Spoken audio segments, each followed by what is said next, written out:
안녕하세요. 제가 이렇게 사연을 보낼 줄은 몰랐지만 여러분들의 의견을 듣고 싶어 이렇게 연락을 드리게 되었습니다. 사실 저도 평소에 이런 사연을 자주 듣는 편이라서 재밌게 듣고 있는데 직접 보내게 될 줄은 몰랐네요.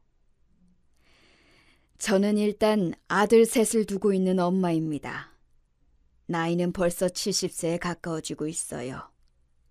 아들들은 모두 일찍 결혼을 해서 며느리도 셋을 두고 있는데요. 요즘 같은 시대에 결혼을 빨리 해서 며느리를 봤다는 건 주변 사람들의 부러움의 대상이 되기도 했습니다.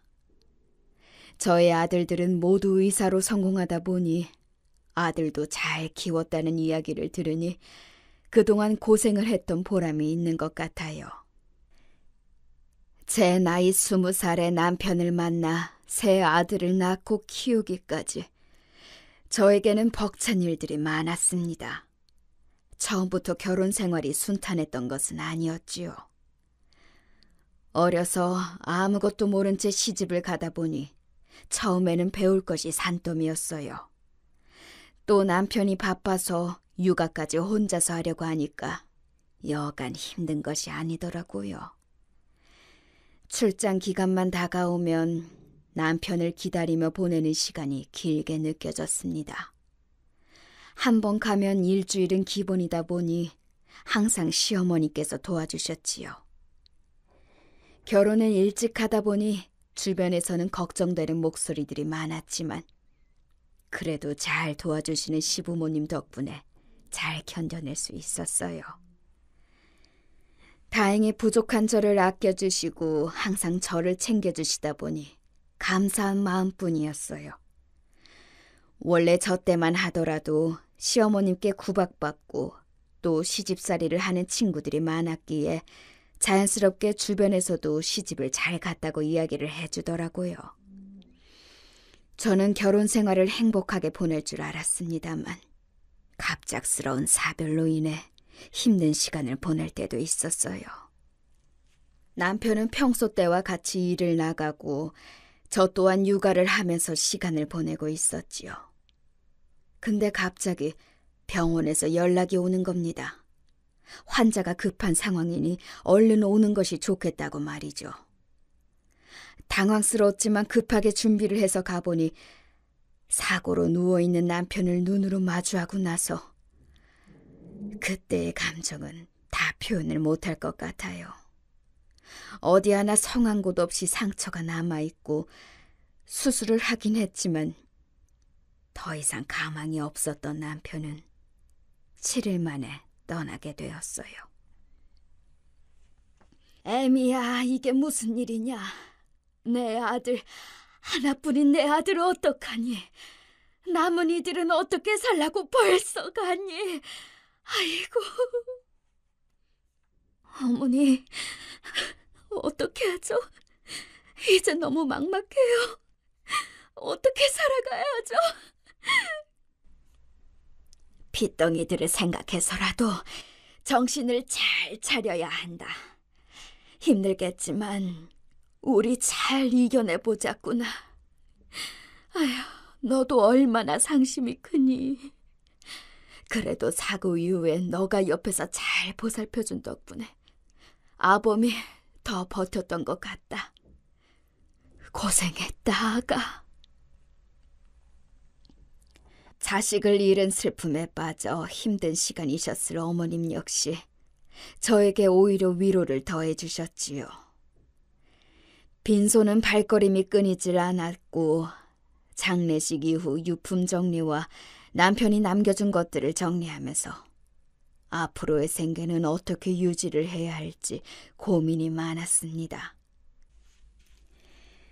금전적으로 부유하진 않았지만 그동안 남편이 주는 생활비로 새 아들을 입고 먹이면서 키웠지요. 이제는 혼자서 감당해야 하는 부분인 만큼 낙심한 마음도 잠시 현실적으로 생각을 해보았습니다.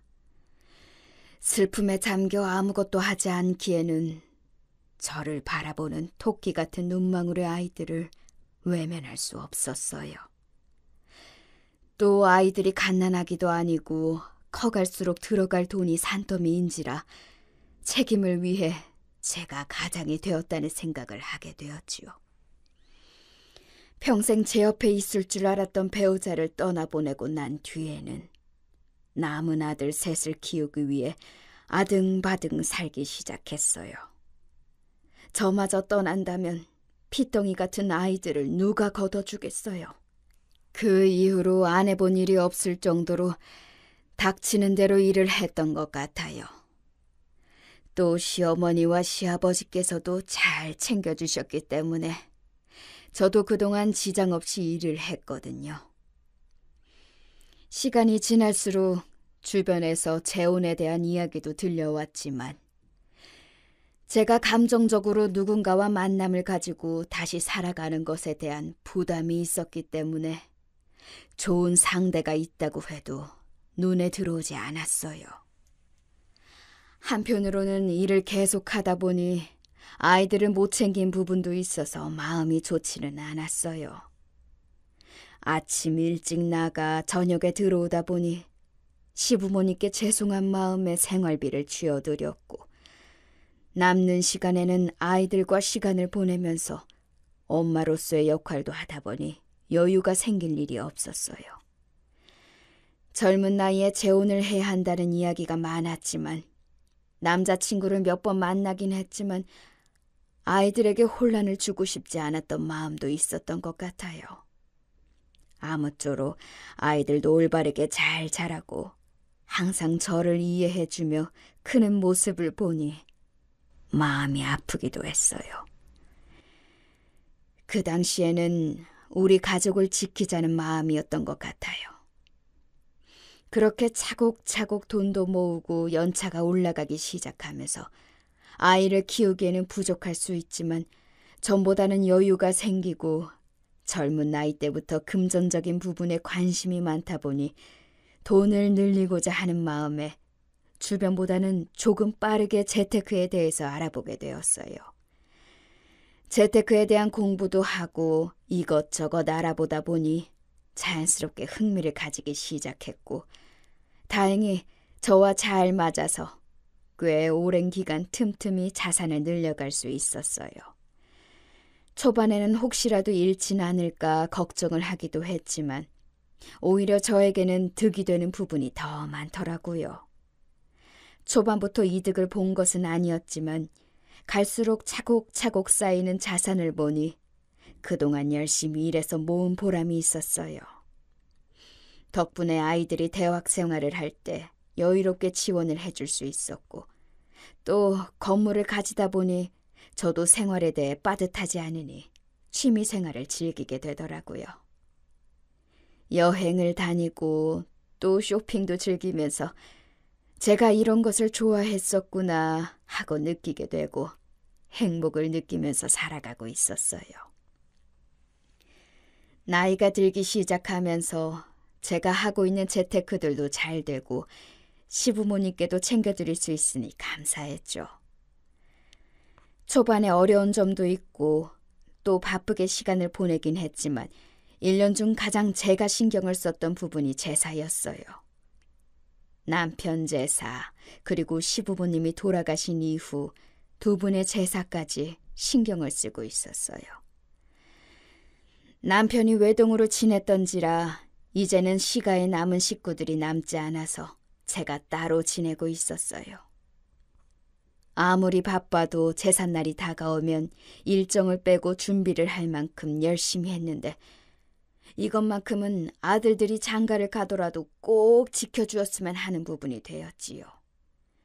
1년에 단 3번뿐이고 며느리들이 들어온다면 음식에 대해서는 스트레스를 줄 생각이 없었어요. 저도 며느리였으니까요. 집안일을 잘 하진 못했지만 그래도 시부모님이 잘 챙겨주셨던 그 기억으로 고생을 시키고 싶진 않지만 제사의 자리는 지켜주었으면 하는 마음이었어요. 여기에 어떤 분들은 결국 시집살이를 시키려는 건 아니냐라고 생각하실 수 있으나 저는 제사와 제 생일 이외에는 따로 왕래를 하면서 지낼 생각은 없었기에 이 정도는 며느리들이 도와주지 않을까 싶었어요. 아들들이 슬슬 나이가 찰 무렵 여자친구라며 소개를 시켜주는 첫째 아들을 보고 결혼에 대한 생각이 있다고 이야기를 해서 저도 자연스럽게 제사에 대해서 의견을 물어보았습니다. 미리 말을 해주는 게 예의이고 서로 맞춰가야 하는 부분이니까요. 그래, 몇 년 만났다고. 식은 언제쯤이 좋을 것 같니? 3년이에요, 어머님. 시기는 어머님이 좋으실 때 할게요. 그래, 아가. 참하고 예쁘니 좋구나. 아들에게 이야기를 들었을지 모르겠지만 우리 집안에는 제사가 있단다. 그 제사 때는 참여를 해주었으면 해. 그럼요, 어머니. 얘기 다 들었습니다. 도울 수 있는 일은 다 할게요, 어머니. 다행히 결혼 전 이야기를 나누었을 때 반응은 굉장히 긍정적이었어요. 저도 고마운 마음을 담아 그날 저녁을 근사한 곳에서 사주었고 이후에는 상견례를 하고 빠르게 결혼 준비를 하게 되었어요. 당시 첫째 아들에게 해줄 게 없을까 하고 제가 가지고 있는 건물 중 세를 주고 있는 곳에 집을 얻어주기로 했어요. 강남에 소유하고 있는 아파트, 너가 거기에 입주를 해서 살면 어떻겠니? 엄마가 그래 주신다면 감사하죠. 요즘 입주를 하는 것도 어렵고 대신 그냥 입주를 하는 것보단 제가 보증금 개념으로 모아둔 돈을 맡기도록 할게요. 어차피 집을 구하려고 했던 돈이니까요. 그래, 며느리 될 친구는 너가 만날 만큼 만나봤으니 잘 알겠지만 어떻게 하느냐에 따라서 밥상이 달라지는 거란다. 너가 더 참아주고 또 이해해줘야 해. 그럼요. 엄마 걱정 마세요. 아들과도 잘 이야기가 되었고 결혼식까지 잘 마친 뒤 그렇게 첫째 아들 부부가 입주를 해서 살게 되었어요. 사실 저는 며느리를 부리고 싶어서라든지 집을 마음대로 드나든다든지 그럴 생각은 전혀 없었기 때문에 아들도 편하게 생활을 하는 것 같았어요. 문제는 그 다음 저희 시부모님 제사 때 일어났습니다. 제사가 다가오면서 며느리에게 연락을 했어요. 며느리가 들어오고 난 이후에 제가 준비를 하던 음식들도 주문으로 바꾸고 간단하게 할 만한 것들만 집에서 하기로 이야기를 했거든요. 그래, 세아가 잘 지냈니? 이번에 돌아오는 주에 제사 있는 거 알지? 네, 어머니, 알고 있죠. 근데 어쩌죠? 저희가 그날 일정이 있을 것 같아서요. 아휴, 그러니? 하지만 결혼하고 첫 제사인데. 아유, 어머님, 그리고 저희 집안은 기독교 집안이라 사실 제가 아무것도 할 수 있는 게 없어서요. 음식은 다 준비를 해주신다고 해도 상 차려야 하고 또 치워야 하는 게 일인데 다 며느리가 해야 하는 일이잖아요. 간단하게만 준비하면 되기 때문에 손이 많이 가지도 않고 또 결혼 전부터 미리 말했던 부분인데 이제 와서 오리발 내미는 거니? 아니요, 어머님. 그렇다는 게 아니라 어머님께 여쭤보는 거잖아요. 결국에는 다 며느리가 해야 하는 일인데 음식 조금 시키는 것 가지고 너무 생색내시는 거 아니에요? 그리고 사실 저와는 상관이 없는 제사 같은데 꼭 가야 하나요? 너무 기가 차서 말이 나오지 않았어요. 처음 만났을 때는 그렇게 살갑게 굴던 애가 이렇게 달라질 줄은 몰랐습니다. 마지막 말을 듣고선 저도 할 말이 없어서 알았다고 말을 하고 끊어버렸어요. 속상은 했지만 어쩌겠어요. 늙은 시어머니 말을 저렇게 받아치니. 결국 아들에게 연락을 했습니다. 아들, 바쁘니? 아니요, 엄마. 왜 그러세요? 이번에 제사 잘 준비하고 계세요? 언제쯤 가면 될까요? 안 그래도 새아가랑 통화를 했는데 그날 일정이 있을 것 같다고 이야기를 하던데. 그래요? 일부러 구주는 수술 일정도 빡빡하게 안 잡아두었는데 제가 한번 통화해볼게요. 그래, 아들. 통화하고 연락 줘. 아들과 통화를 하면서 며느리가 이야기를 했던 부분은 일부러 말을 하지 않았어요. 혹시라도 싸우진 않을까 싶어 말을 아끼고 있었는데 얼마 지나지 않아 며느리에게 다시 연락이 왔습니다. 네, 어머니. 제가 그날 일정이 있는 줄 알았는데 착각했나 봐요. 그이와 전화했으니 당일날 가면 되는 거죠? 그래, 세아가. 날짜와 시간 미리 알려줄 테니 그때 보자꾸나. 네, 어머니. 일정에 착오가 있었다는 이야기. 지금 와서 생각해보면 어이가 없지만 저때 당시만 해도 정말 일정이 있는 줄 착각한 줄 알았어요. 그래서 별다른 문제가 없겠거니 하고 넘겼지만 진짜 폭탄은 제삿날 터지고 말았습니다. 당일 둘째와 셋째도 모여 같이 준비를 하고 있었고 첫째는 보이지 않았어요. 시간이 지나도 나타나지 않으니 답답한 마음에 연락을 해봤지만 전화도 받지 않더라고요. 혹시라도 무슨 일이 생긴 것은 아닌지 걱정이 되는 마음에 기다리기만 했는데 다행히 저희 앞에 모습을 비췄습니다. 아들만요. 아유, 아들. 무슨 일이 있는 줄 알았어. 전화는 왜 안 받니? 형수는 어디 두고 와? 혼자 왔어? 죄송해요. 엄마 많이 걱정하셨어요? 집사람이 오늘 몸이 좀 안 좋다고 해서 집에서 쉬라고 했어요. 간호해주다가 늦었네요. 아유, 몸이 안 좋으면 말을 하지. 괜찮다. 아들이라도 왔으니 마저 준비하고 제사 지내자꾸나. 결국 며느리는 나타나지 않았고 아프다는 말에 아들 손에 꿀과 홍삼을 사서 보냈어요. 하지만 그 이후에도 별다른 연락은 받지 못했고 며느리에 대한 섭섭함은 갈수록 커질 수밖에 없었는데요. 그 이후에도 제사할 때만 되면 혹시나 하는 마음에 연락을 돌려봐도 돌아오는 말은 똑같았습니다. 예, 첫째야. 이번에도 제사는 안 오는 거니? 맏며느리가 되어서 시아비 제사도 안 챙기고 그게 맞는 게야? 이번에는 꼭 오거라. 너에게 음식을 하라고 하니 무얼 하라고 하니? 요즘에는 음식 준비를 해주는 곳도 많아서 고생할 일이 없단다. 그냥 자리만 좀 지켜주면 안 되겠니? 어머님, 죄송해요. 이미 몇 달 전부터 예약이 되어 있는 여행이라 일정을 빼기가 어려워요. 아시잖아요. 그이가 너무 바쁘다 보니 항상 시기가 잘 안 맞는 것 같아요. 어쩌죠? 또 저희 집은 기독교라서 제가 가서 할 줄 아는 것도 없는데 오히려 짐만 되지 않을까요?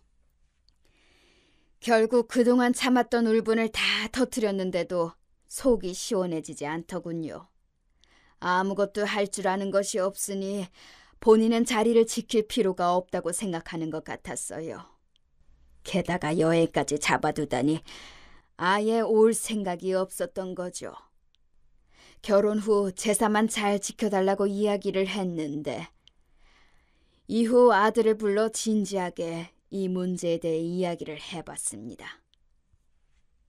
아들, 나도 이해는 한다. 제사 지내는 거 쉽지 않지만 그래도 단 하루뿐이고 제사가 매달 있는 것도 아닌데 며느리는 시아버지 제사까지 마다하는 거니?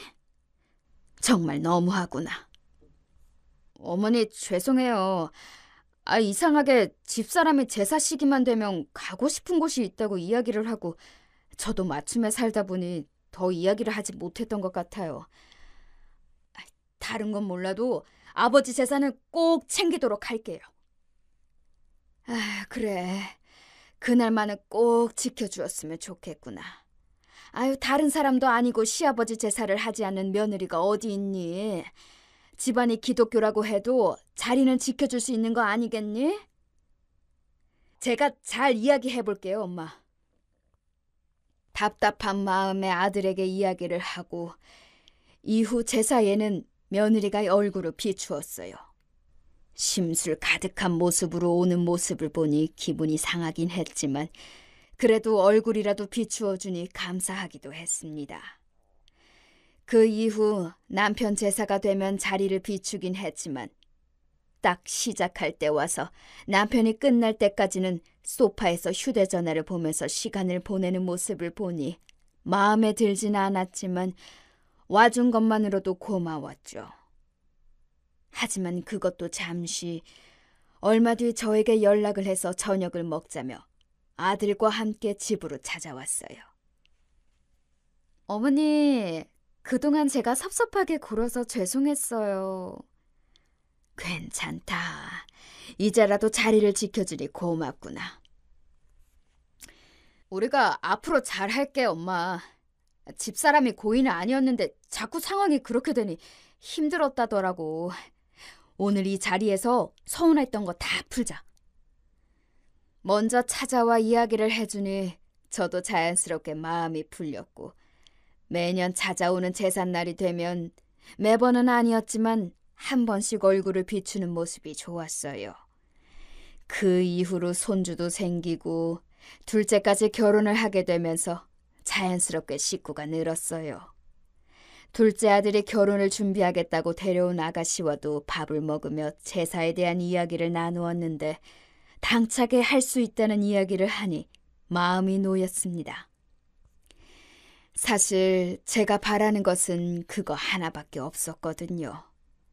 다른 분들은 어떻게 생각하실지 모르겠지만 그동안 남편 그리고 시부모님을 위해 제사를 드려왔던 것은 포기할 수 없는 부분이었거든요. 그래서 항상 아들들에게도 이야기를 했던 부분 중 하나가 제삿날은 꼭 챙기자는 것이었어요. 그렇기 때문에 결혼 전에 먼저 제사에 대한 이야기를 나누었던 것이고 아들들도 만나는 사람과 진지한 관계가 된다면 꼭 일러두라고 말을 했던 것이었죠. 저에게는 1년 중 가장 큰 집안 행사이기도 하고 또 가족들이 모여 시간을 보내는 것이 좋았어요. 아무리 여행을 다니고 편하게 지내도 가족들과 모여 보내는 시간이 저에게는 더 뜻깊더라고요.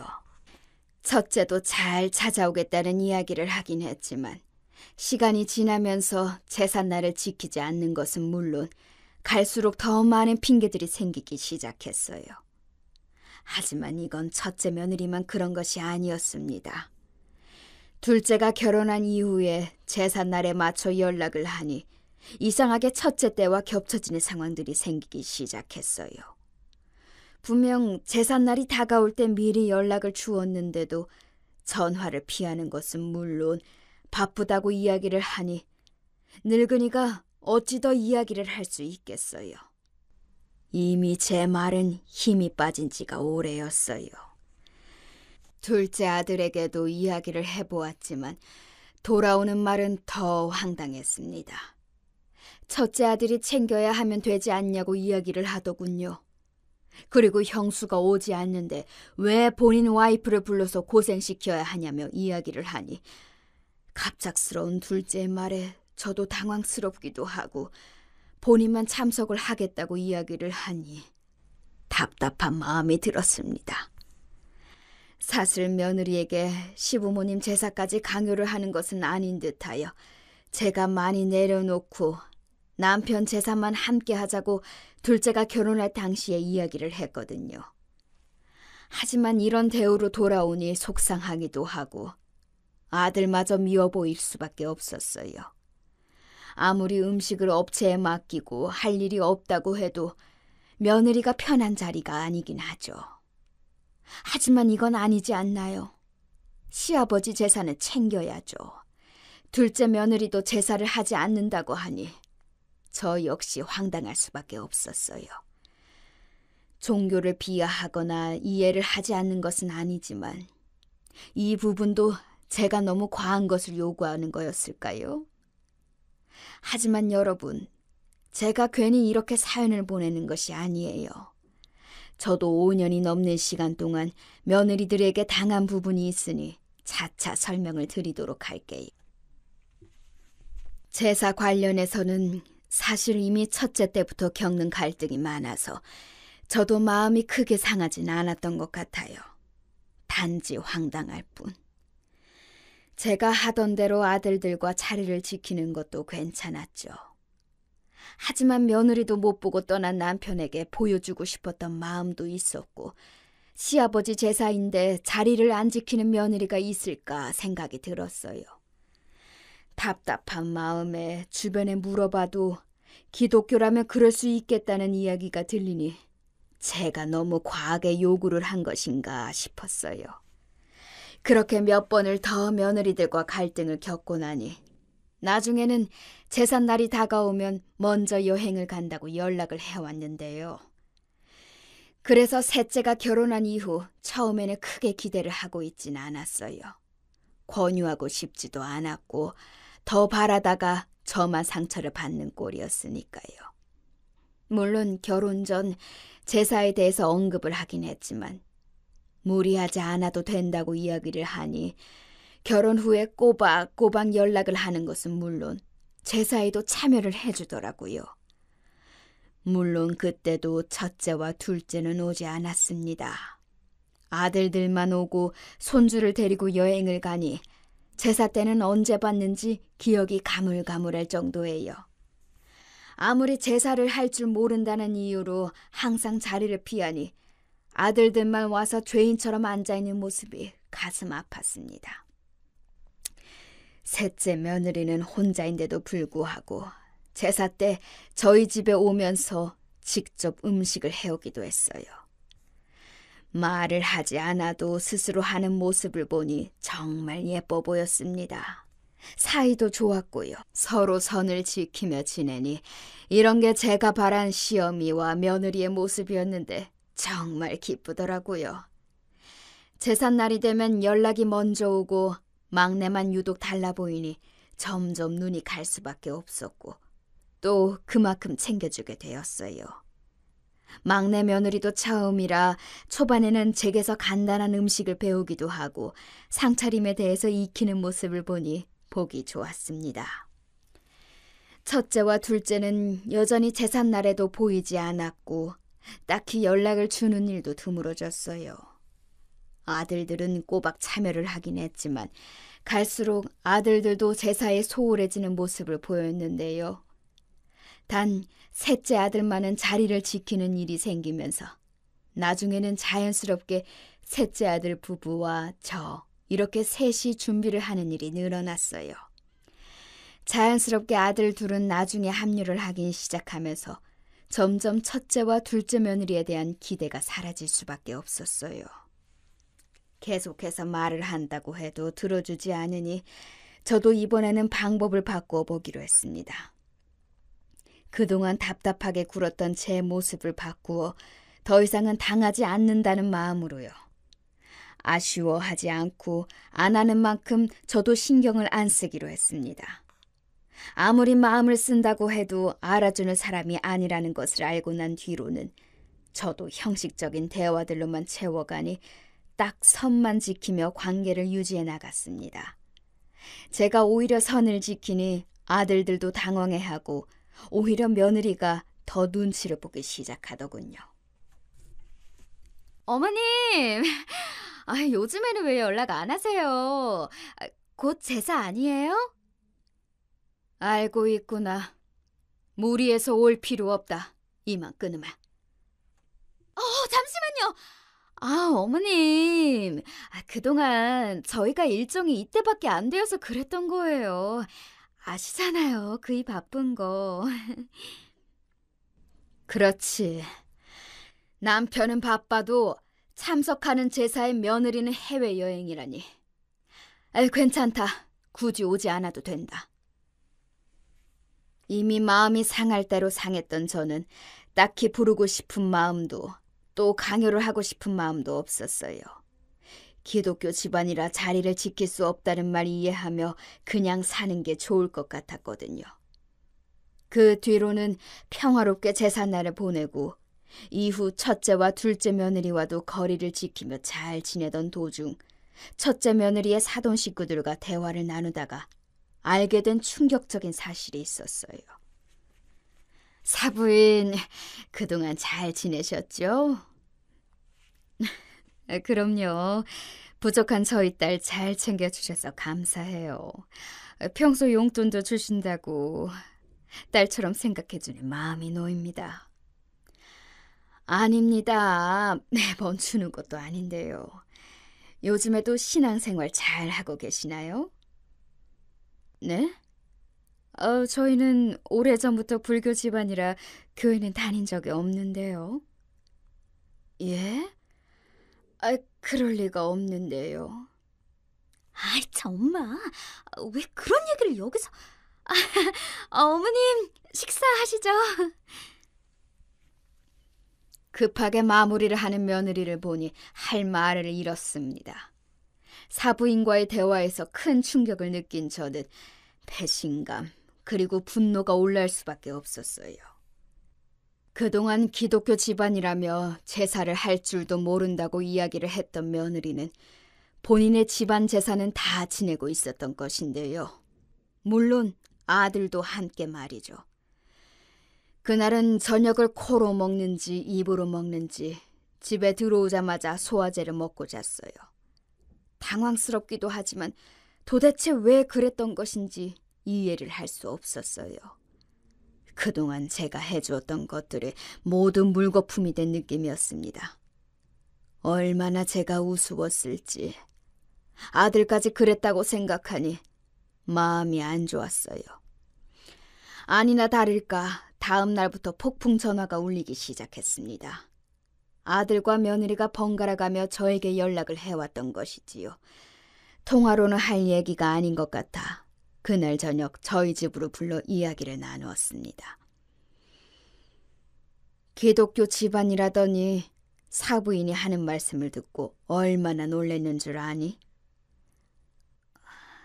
어머님, 그동안 속이려고 했던 것은 아니에요. 정말이에요. 믿어주세요. 그래요. 엄마 일부러 그랬던 건 아니에요. 너는 아들이 돼가지고 아버지 제삿날에 꼬박꼬박 오더니 이제는 제사가 끝날 무렵이나 보이고 그게 말이 되는 거냐?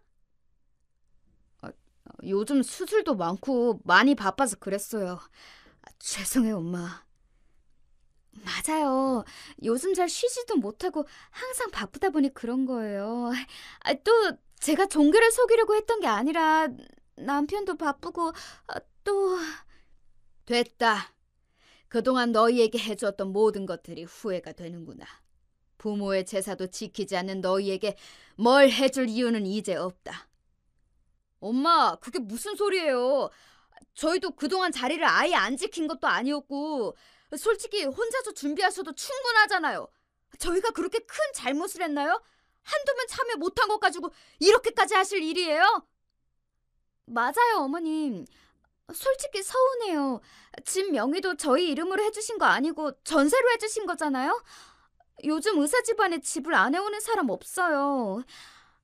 솔직히 그동안 이야기 안 하려고 했는데 적어도 집은 해주시고 제사를 시키던 뭘 하던 하셔야 하는 거 아니에요? 며느리의 말에 기가 찼습니다. 그동안 제가 해준 것들은 까마득히 잊은 것 같았죠.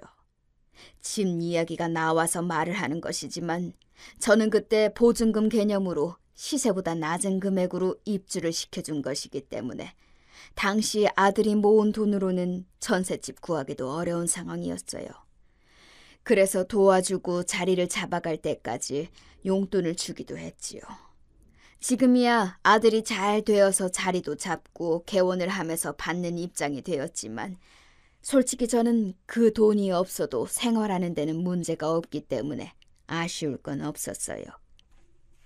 이후 첫째 아들 부부가 돌아갔고 저는 더 이상 제사에 대해서 첫째와 둘째에게 맡길 생각이 없었어요.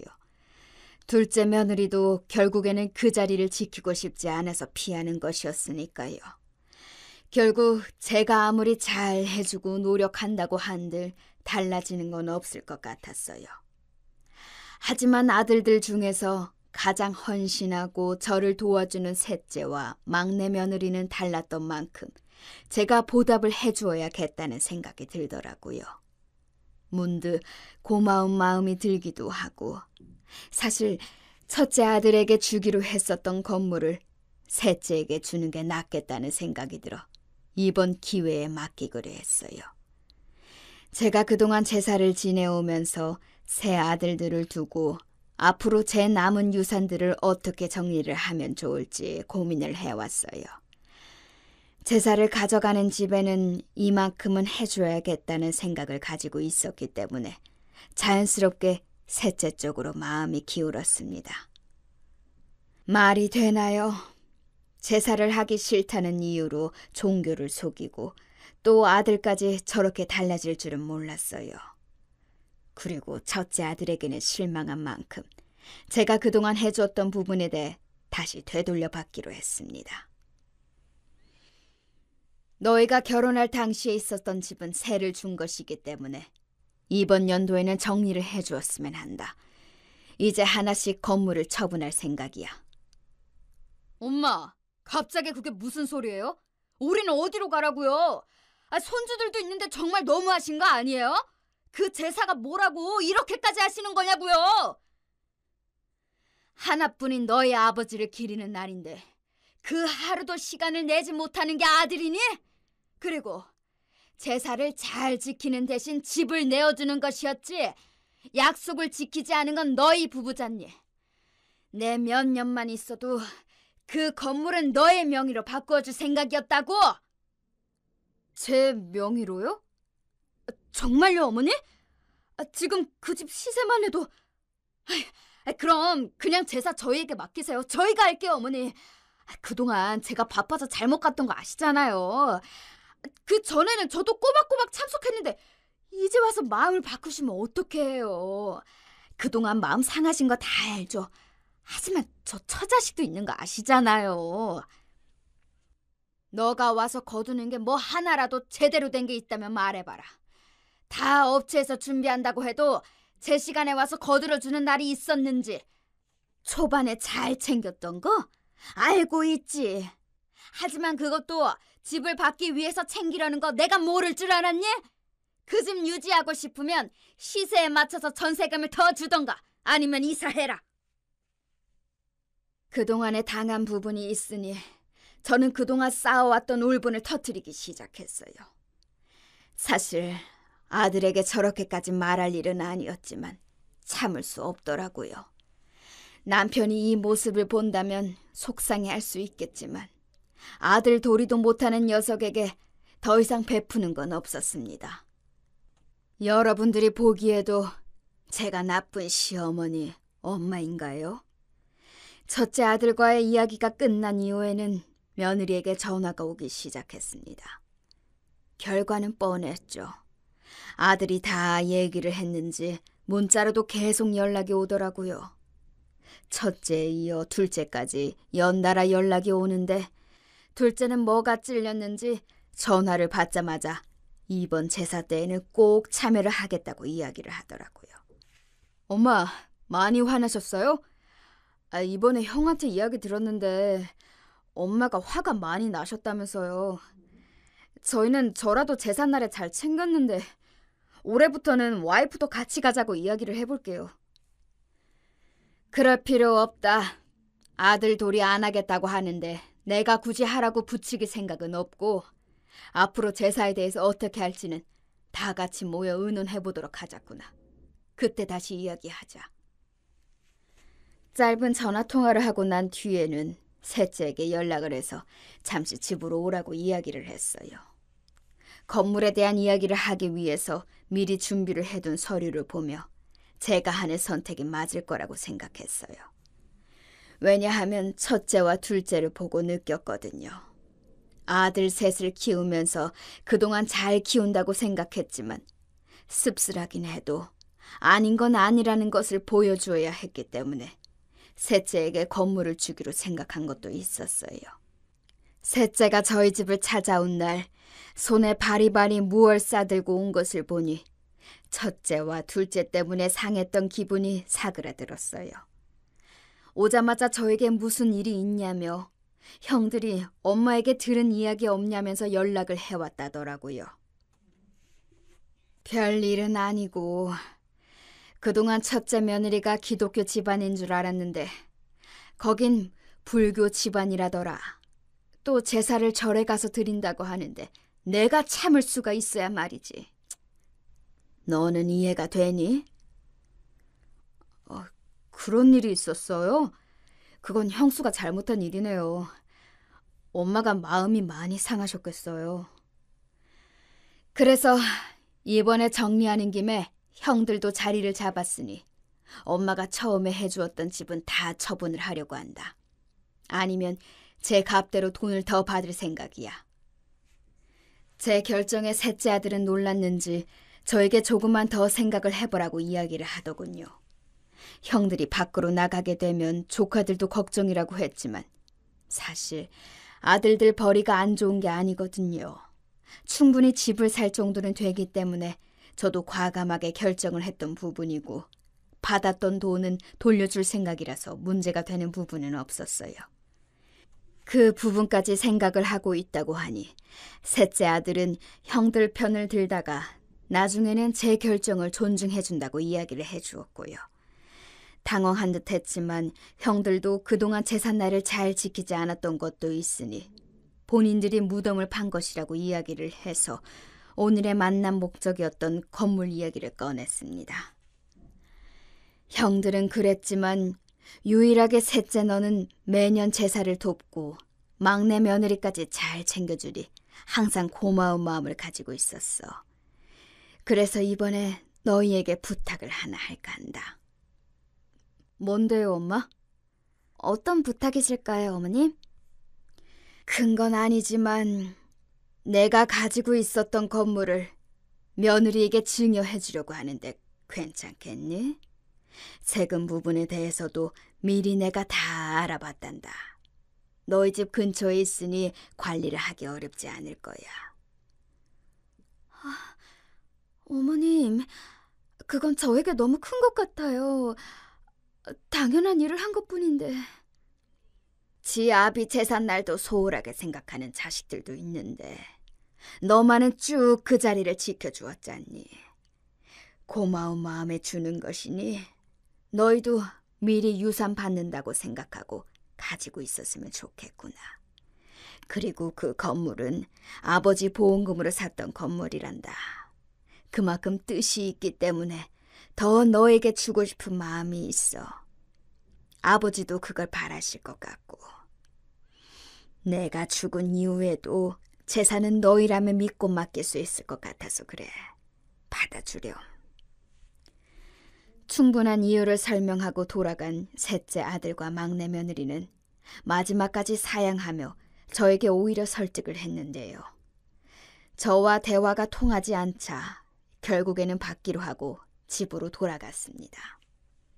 막내 며느리에게 건물을 증여한 뒤로 제삿날은 정말 진 풍경이 따로 없었어요. 그렇게 부르지 않아도 오지 않았던 며느리들이 와서 음식을 준비하고 있는 게 아니겠어요? 그토록 부탁을 할 땐 오지도 않았던 며느리들이 와서 그러고 있는 모습이 저에게는 더 가식처럼 느껴질 수밖에 없었어요. 그렇게 바쁘다더니 이번 연도에는 다 함께 보내게 되는구나. 어머님, 진작 이렇게 했어야 했는데 그래도 다 같이 모이니까 너무 좋네요. 그러니까요. 매년 바쁘다 보니 이제서야 모이네요. 매년 이렇게 하면 되겠어요. 너희가 다 모였으니 여기서 이야기를 하는 것이 좋겠구나. 앞으로 제사는 나와 셋째가 맡아서 하고 나중에 내가 죽거든 계속해서 제사는 셋째 집에서 하게 될 거야. 동서 괜찮겠어? 이런 거 정말 잘 생각하고 해야 한다. 나중에 못하겠다고 하면 안 돼. 여기서 제대로 할 수 있는 사람은 나 아니겠어? 내가 손윗사람이기도 하고 동서는 아직 배울 점이 많잖아. 너가 할 줄 아는 게 뭐가 있니? 막말로 막내보다 너가 제사에 와서 한 게 더 없잖니. 와도 인사하고 애들 맡기기나 하고 바빠서 못 온다고 하고 그런 너에게 어떻게 안심하고 맡길 수 있겠니? 이미 결정한 일이니 아무도 토달지 말거라. 그리고 그냥 맡아서 하라는 거 아니다. 셋째 집 근처에 있는 건물 물려주는 조건으로 하는 거다. 건물이요, 어머님? 역시 건물이라는 얘기의 눈빛 자체가 달라지더군요. 그 모습을 보니 있던 전까지 떨어지는 것 같았습니다. 저를 완전히 물주로 본 듯한 느낌이 들었어요. 한참을 자기가 할 수 있다고 이야기를 하던 첫째 며느리, 왜 막내에게만 건물을 주냐는 첫째 아들, 둘째는 그저 아무 말도 하지 않고 묵묵히 자리를 지키고 있었죠. 아우, 형들 정말 왜 이래? 그동안 형들이 제사날 어떻게 했는지 기억 안 나? 평소에 연락이라도 자주 해? 항상 아쉬울 때 와서 이러는 게 자식이야! 야, 네가 뭘 안다고 떠들어? 너보단 내가 더 오래 효도했어. 이제서야 자리를 잡은 너보단 낫다고, 알아? 맞아. 네가 뭘 알아? 넌 네 와이프가 건물 받았으니 끝이지? 아주 좋겠다. 이걸 노려서 그동안 제사에 힘쓴 거지? 넌 이미 알고 있었지? 너가 제일 괘씸한 녀석이야. 다들 그만해. 제삿날 이게 뭐하는 짓들이야. 다들 돌아가고 앞으로 제사 때는 볼 일 없을 거다. 평상시에도 연락하고 싶지 않으면 그렇게 해. 그리고 첫째와 둘째는 집 어떻게 할 것인지 정해서 다시 찾아와. 결국 형제들의 싸움으로 마무리가 되고 저도 마음이 좋지 않은 채로 제삿날을 보내게 되었어요. 이러려고 재테크를 했던 것은 아니었는데 뭔가 재산 싸움이 된 것 같아서 마음이 좋지 않더군요. 여러분들이었다면 어떻게 하셨을 것 같나요? 저는 제가 이상한 것인지 그동안 속은 것도 억울하고 한편으로는 제가 너무 심하게 한 건 아닌가 딱하기도 합니다. 마음을 굳게 먹어야 하는 것인지 나가라고 하는 건 아니라도 그냥 두어야 할지 자꾸 마음이 약해지는 것 같아요. 사실 그동안 아예 못해주었던 건 아니었지만 아들들이 결혼하고 달라지는 모습을 보니 저도 당황스러웠던 것은 사실이에요. 매번 제삿날을 잘 지켜주었는데 시간이 갈수록 바쁜 일로 빠지고 물론 빠지니까 그럴 수 있지만 여러 번 그런 일들이 반복되다 보니 저도 모르게 서운했던 건 어쩔 수 없는 것 같아요. 며느리들도 지금 와서 생각해보면 의사 아들과 결혼을 하기 위해서 뭐든 다 괜찮다고 이야기를 했던 것 같기도 하고요. 하지만 기독교 집안이라고 속인 것은 정말 괘씸한 거 아닌가요? 막내에게 건물을 주고 하나씩 가지고 있는 것들을 처분하다 보니 마지막으로 결정하지 못한 게 바로 두 아들의 아파트인데요. 충분히 본인들의 자산으로 살 수 있을 텐데 저에게 주고 사는 건 아깝고 이사를 가자니 그건 돈이 모자랄 것 같아서 안 가는 것 같기도 해요. 이런 상황에서 어떤 결정을 해야 현명할 수 있을까 고민을 하고 있다가 결국 저는 셋째에게 모든 명의를 양도하기로 했습니다. 두 아들들에게 세를 받아서 살라고 이야기를 했지요. 제가 예상했던 대로 난리가 났습니다. 엄마, 정말 너무하신 거 아니에요? 저희는 아들도 아니라는 소리 아닌가요? 너희를 최대한 배려해서 집에서 살 수 있도록 해주는 것인데 이게 아들도 아니라는 뜻이니? 막말로 너희는 자식이 된 도리도 잘 지키지 못하면서 내게 이런 말 안에 처지는 되는지 생각을 해봤으면 좋겠구나. 두 집 모두 밖으로 내쫓기고 싶지 않으면 아무 말 하지 말고 새들어서 살다가 기간 만료되면 이사가. 그 뒤로 궁시렁거리는 소리가 들리긴 했지만 제 결정을 바꿀 생각은 없었어요. 이후에는 며느리들이 번갈아 가면서 전화가 오다 보니 머리가 아파 그날은 두통약까지 먹었네요. 평소에는 연락도 잘 안 하다가 이제는 연락을 해와서는 왜 우리는 안 되냐며 이야기를 하는 모습을 보니 이게 맞나 싶었어요. 제가 이런 결정을 하는 것이 잘못된 길일까요? 물론 건물을 제외한 유산들은 새 아들에게 똑같이 배분을 하려고 합니다. 앞으로 제가 얼마나 살지 모르겠지만 그래도 살아있는 동안에는 아들들에게 동일하게 챙겨주고 싶었어요. 막상 이런 일이 생기니 당황스럽기도 하고 한편으로는 마음이 좋지 않더라고요. 물론 이렇게 생각하실 수 있어요. 그 제사가 뭐라고 이렇게까지 하는지. 남편을 일찍 여의고 나서 제가 늘 지켜왔던 부분이기도 하고 시부모님 제사는 혼자 지내고 있기 때문에 초반에는 제가 과하게 생각했던 건 맞지만 지금은 아니거든요. 시아버지 제사는 지내야죠. 게다가 종교까지 속이며 본인 집안 행사는 다 챙겼는데 이 부분에 대해서 여러분들도 공감해 주실 거라고 생각하는데요. 사실 저는 저희 시부모님처럼 아이들에게 잘해주고 싶은 마음이 더 컸어요. 그래서 집도 시세보다 싸게 내주고 용돈도 주는 등 저는 바란 건 딱 하나였습니다. 다른 건 다 어떻게 하든 상관이 없었거든요. 근데 막상 이렇게 일이 되어버리니 건물을 셋째에게 주는 것을 결정했는데 이것만으로는 제 마음이 풀리지 않는 것도 답답했거든요. 그 이후로는 저를 위한 계획을 세우기 시작했어요. 과감하게 지원하던 부분들까지도 끊어버리게 된 것이죠. 첫째와 둘째는 모두 아이가 있는데 제 손자, 손녀들은 부족함 없이 키우고 싶어서 항상 용돈을 주고 또 학원비를 제가 내주고 있었는데 금전적인 부분은 다 끊었어요. 이 부분에 대해서 오해를 하실 수도 있는데 충분히 첫째 벌이로는 보낼 수 있는 학원이에요. 제가 부담을 덜어주고 싶은 마음이라기보단 할머니로서 해주고 싶은 마음이었는데 이 부분도 이야기를 하자마자 노발대발 하면서 연락이 왔어요. 정말 너무한 거 아니냐는 말이 들릴 때마다 제 생각은 한 번이나 해봤는지 물어보고 싶더라고요. 처음에는 화를 내면서 이야기를 하던 아들이 뭔가를 뉘우친 것인지 일주일 이후 저를 찾아와서 이야기를 했어요. 엄마, 속상하신 건 알겠어요. 하지만 단번에 이렇게 다 끊어버리시면 저희 가정은 어떻게 하라고요? 그래서 집은 남겨두었잖니. 계약 기간은 막내가 연장을 해줄 테고 생활비도 충분하면서 학원비 끄는 거 가지고 왜 그러니?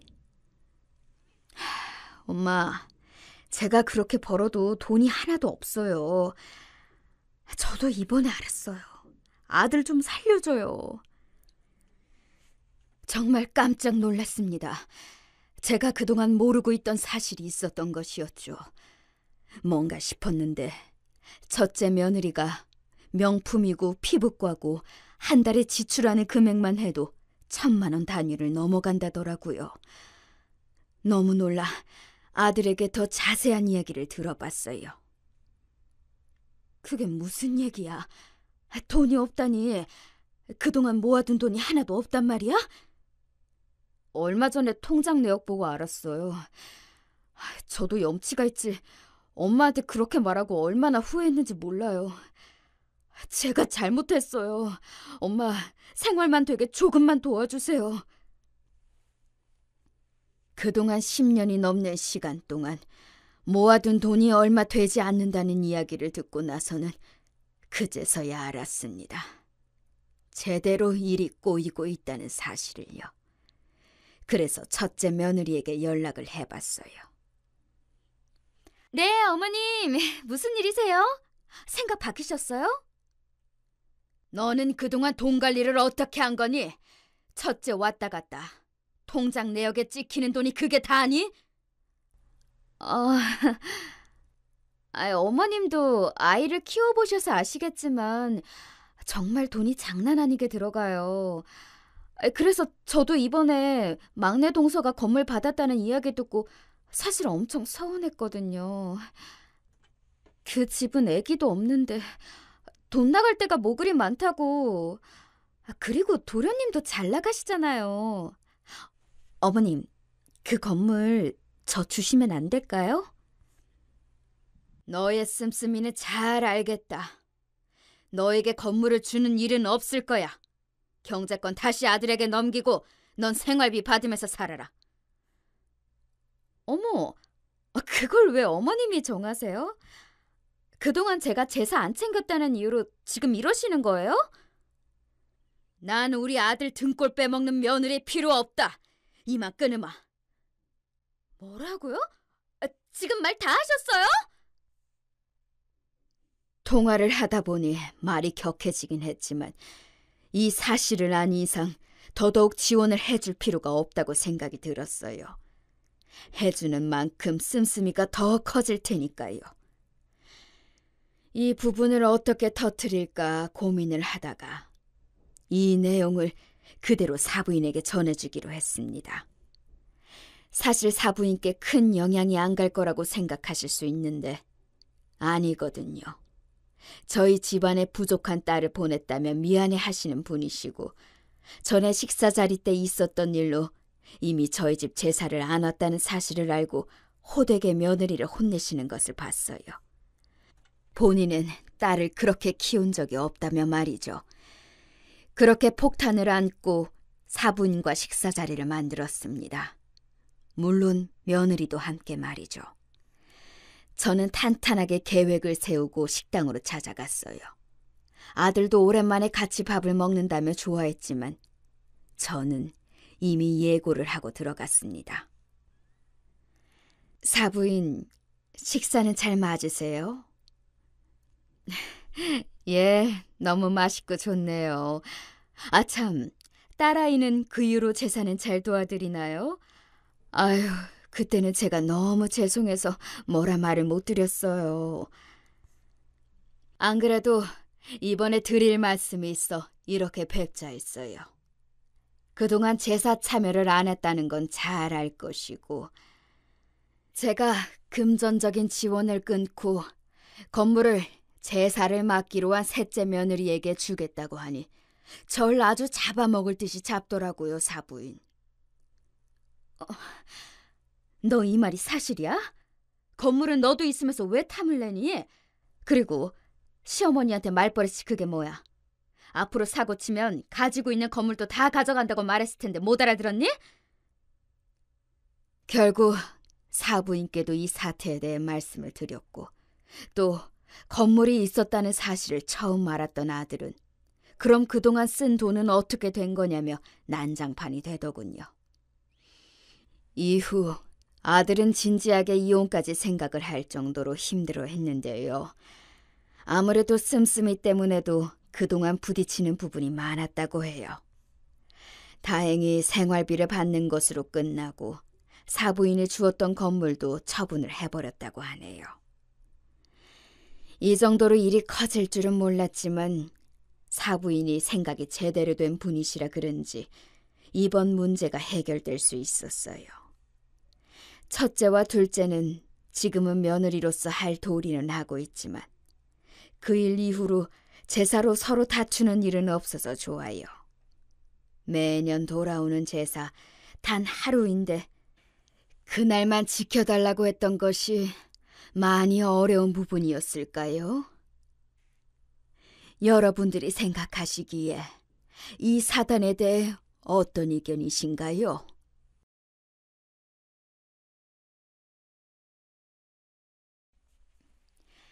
안녕하세요. 저는 현재 40대 주부로서 꽤 힘든 갈림길에 서 있는 사람이에요. 애 하나 낳아서 겨우 키우고 있는데 참 결혼 생활이란 게 너무 어렵네요. 더 나이 많으신 어른들이 볼 땐 어떠실지 모르겠지만 다 들어보시고도 별일 아니라고 생각되시면 제가 한 수 접고 들어갈까 해요. 하지만 아마 어느 세대가 봐도 이건 네 마음대로 하라고 말하지 않을까 싶은데요. 하여간 이 모든 얘기를 하기 위해서는 우리 시숙, 그러니까 아주버님에 대한 얘기부터 시작할 수밖에 없겠네요. 우리 아주버님은 장남으로 제 남편은 둘째이고 막내 서방님까지 해서 아들만 셋인 집에서 아주 오냐오냐 자란 케이스예요. 저랑은 동갑인데 이 말은 즉슨 제가 제 남편보다 연상이라는 거죠. 그래서인지 처음 결혼한다고 인사 갔을 때에도 되게 껄렁껄렁거리면서 인사를 받았어요. 야, 김진수. 남자가 하는 짓 중에 제일 미련한 게 두 가지가 있어.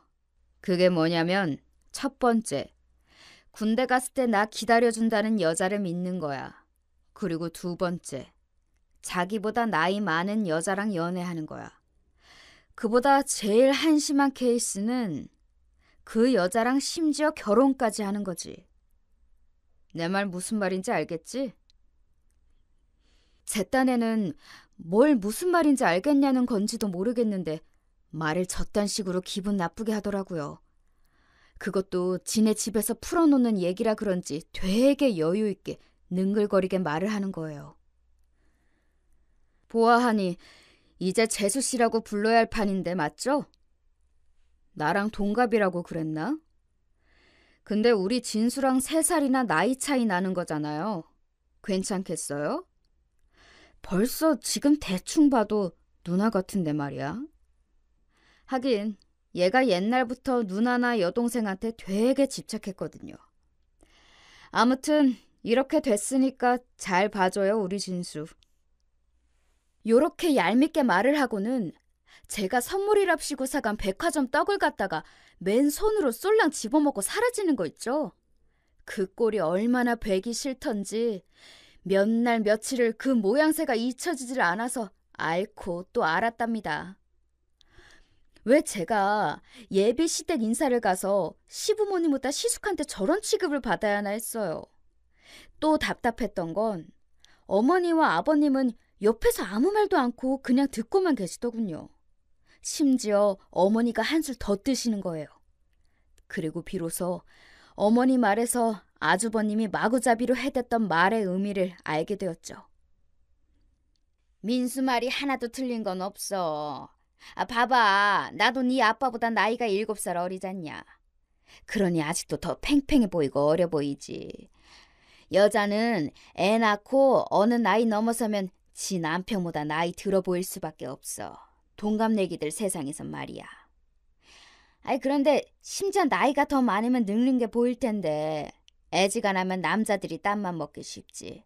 멀쩡한 여자랑 연애를 해도 한눈 팔까 걱정인 게 남자란 놈들인데 왜 고민거리를 사서 만드는지 이해가 안 되네.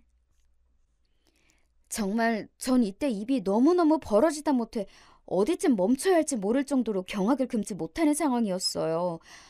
생각해보니 이 집에서 가장 문제는 제 남편이 아니었을까 싶네요. 자기 예비 신부가 면전에서 지네 집 식구들한테 저런 소리를 듣는데 조금도 이상한 점을 모르는 거예요. 그냥 바보같이 헤헤거리면서. 어머니가 뭐 먹으라고 그릇을 쓱 밀어주면 집어먹고 있더라고요. 그런데 저희 엄마는 보통 깐깐한 편이 아니라서 이런 부분을 꽤 역지사지로 잘 돌려주는 편이었어요. 심지어 상견례 때에는 아주버님과 우리 엄마 간에 팽팽한 기싸움이 생기면서 어머니가 도중에 말릴 정도였답니다. 사돈어른, 우리 민수가 딱히 나쁜 뜻으로 한 말이 아닌데 너무 그렇게 정색을 하시는구랴. 초면인데 다들 좋게 알아가자고 만난 거 아니에요? 그럼 좀 어른스럽게 넘어가자고요. 네?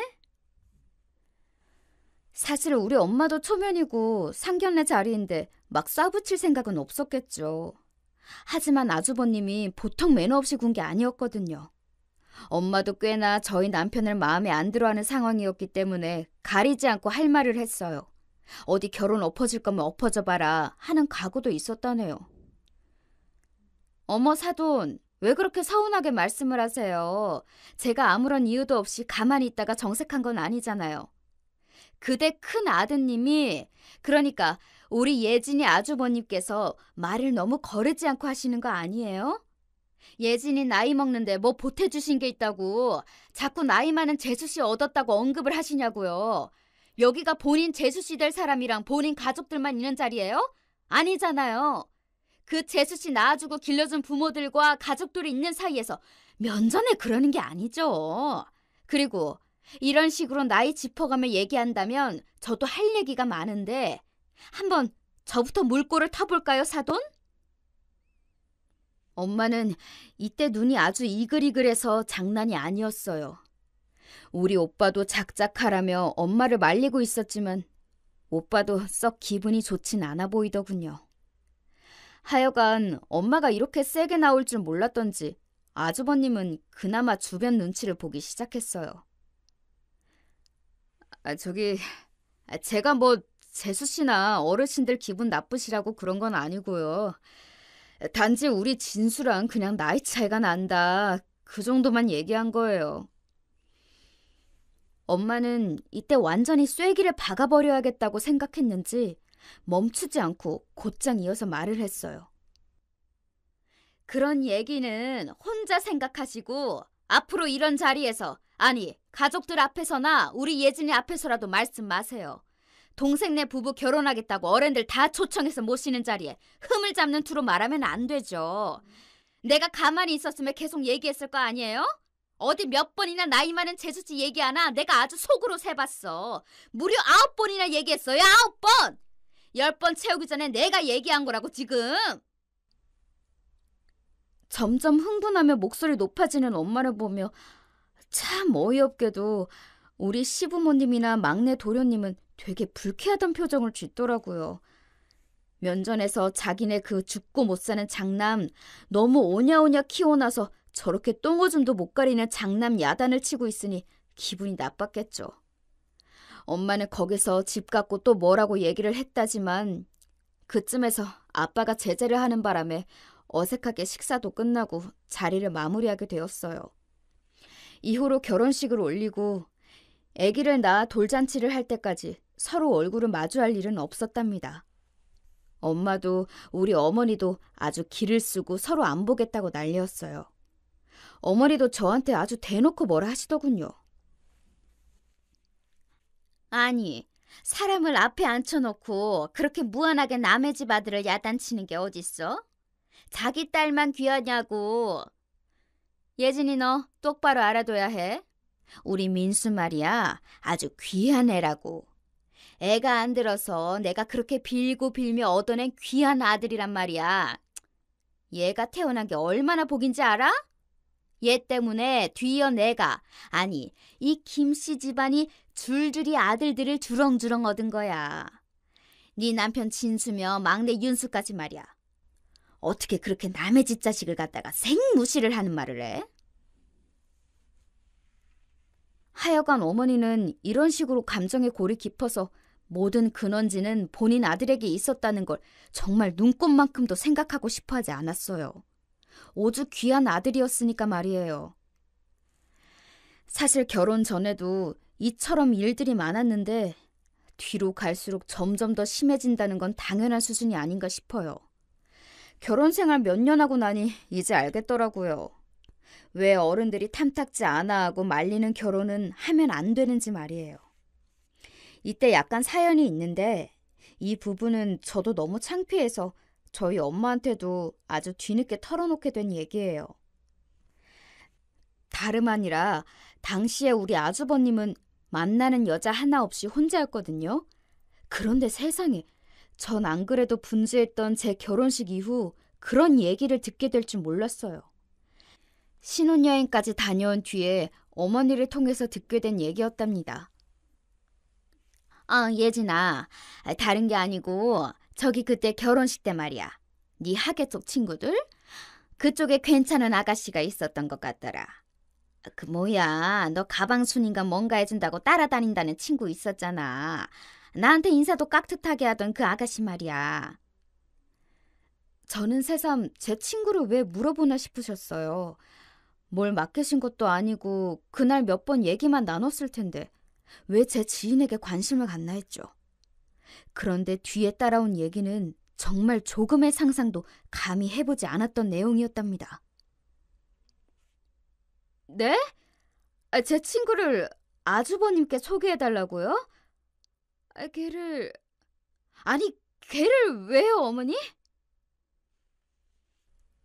어머니가 이렇게 당당하게 요청해온 제 친구라는 애를 말해보자면 솔직히 같은 여자가 봐도 늘씬하고 키도 크고 예쁜 애이긴 했어요. 근데 그런 애를 왜 우리 아주버님 같은 인간에게 소개시켜달라는 건지. 키만 크고 허우대만 멀쩡한 사람이고 정말 쥐뿔도 없거든요. 직장도 변변치 않고 사업한다면서 무슨 이상한 아이템만 주구장창 늘어놓고 말이에요.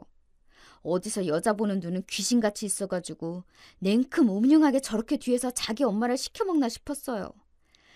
전 여러모로 어이가 없어서 절대로 가르쳐주지 않겠다고 맘먹고 있었는데 어머니가 크게 한 방을 날리시더라고요.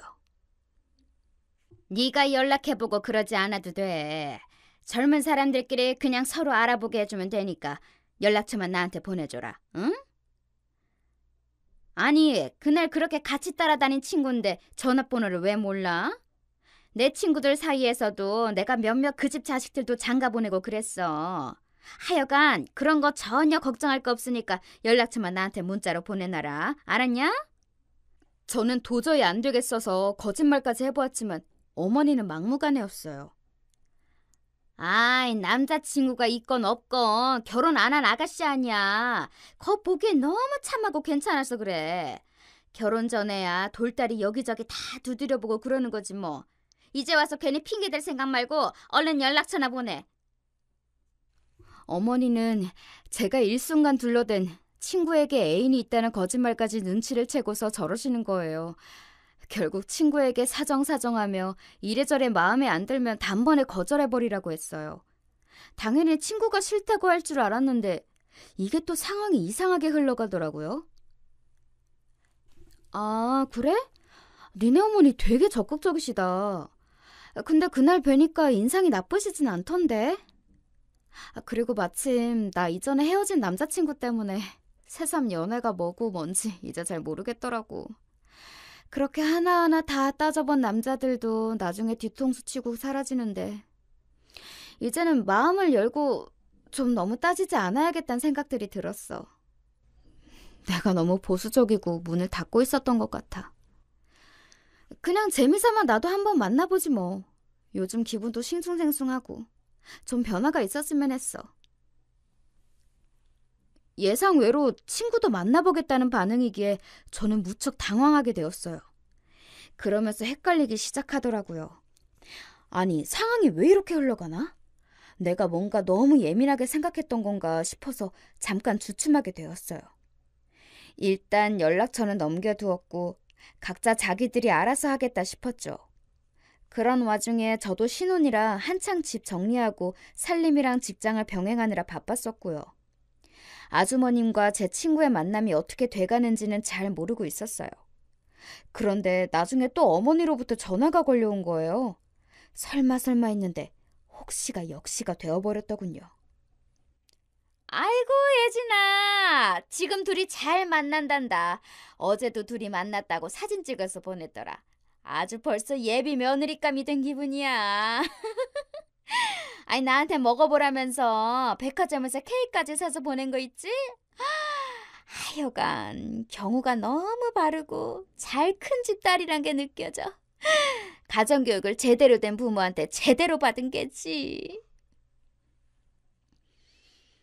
이 말에는 정말 도대체가 저를 돌려서 욕하려는 포인트가 한 수십 가지는 있는 것처럼 느껴지더라고요. 본인이 마음에 들어하는 예비 며느리감도 결국 저를 통해서 알게 되셨으면서 은연중에 저를 욕하듯 가정교육이네, 잘 컸네, 집안이 좋네, 제대로 된 부모네, 이럴 게 뭐예요? 그런데 이쯤 들어 막내 도련님도 이윽고 서방님으로 호칭이 바뀌는 일이 생겼으니 일찍이 애가 생겨서 결혼하게 된 거예요. 그때도 집안이 한창 시끄러웠지만 아무튼 우리 시댁은 해를 연달아서 아들 둘을 장가 보내게 되었어요. 어머니는 장남이 제일 먼저 애를 봤어야 하는데 막내가 봤다며 그것도 준비도 안 된 상태에서 자기 아들을 처가로 끌고 갔다며 불만이 많으셨어요. 막내 걔는 말이야 아주 버릇이 없어. 우리 윤수 데려가며 고마운 줄을 알아야지. 어디 말만한 처녀가 덜컥 임신을 해가지고 대뜸 지네 집으로 데려갈 생각을 해? 그래놓고 지 엄마는 코빼기도 안 비추고 아주 날 보면 가만 안 둔다고 벼르고 있다던데? 하여간 내가 이렇게 며느리들 복이 없어. 우리 장남 민수나 좀 잘 얻어오길 바라봐야지. 어머니는 하여간 맨날 이 모양이셨어요. 자기 막내 며느리 욕을 같은 며느리인 저한테 하시면서 동시에 제 욕도 은근 돌려서 같이 하시는 거죠.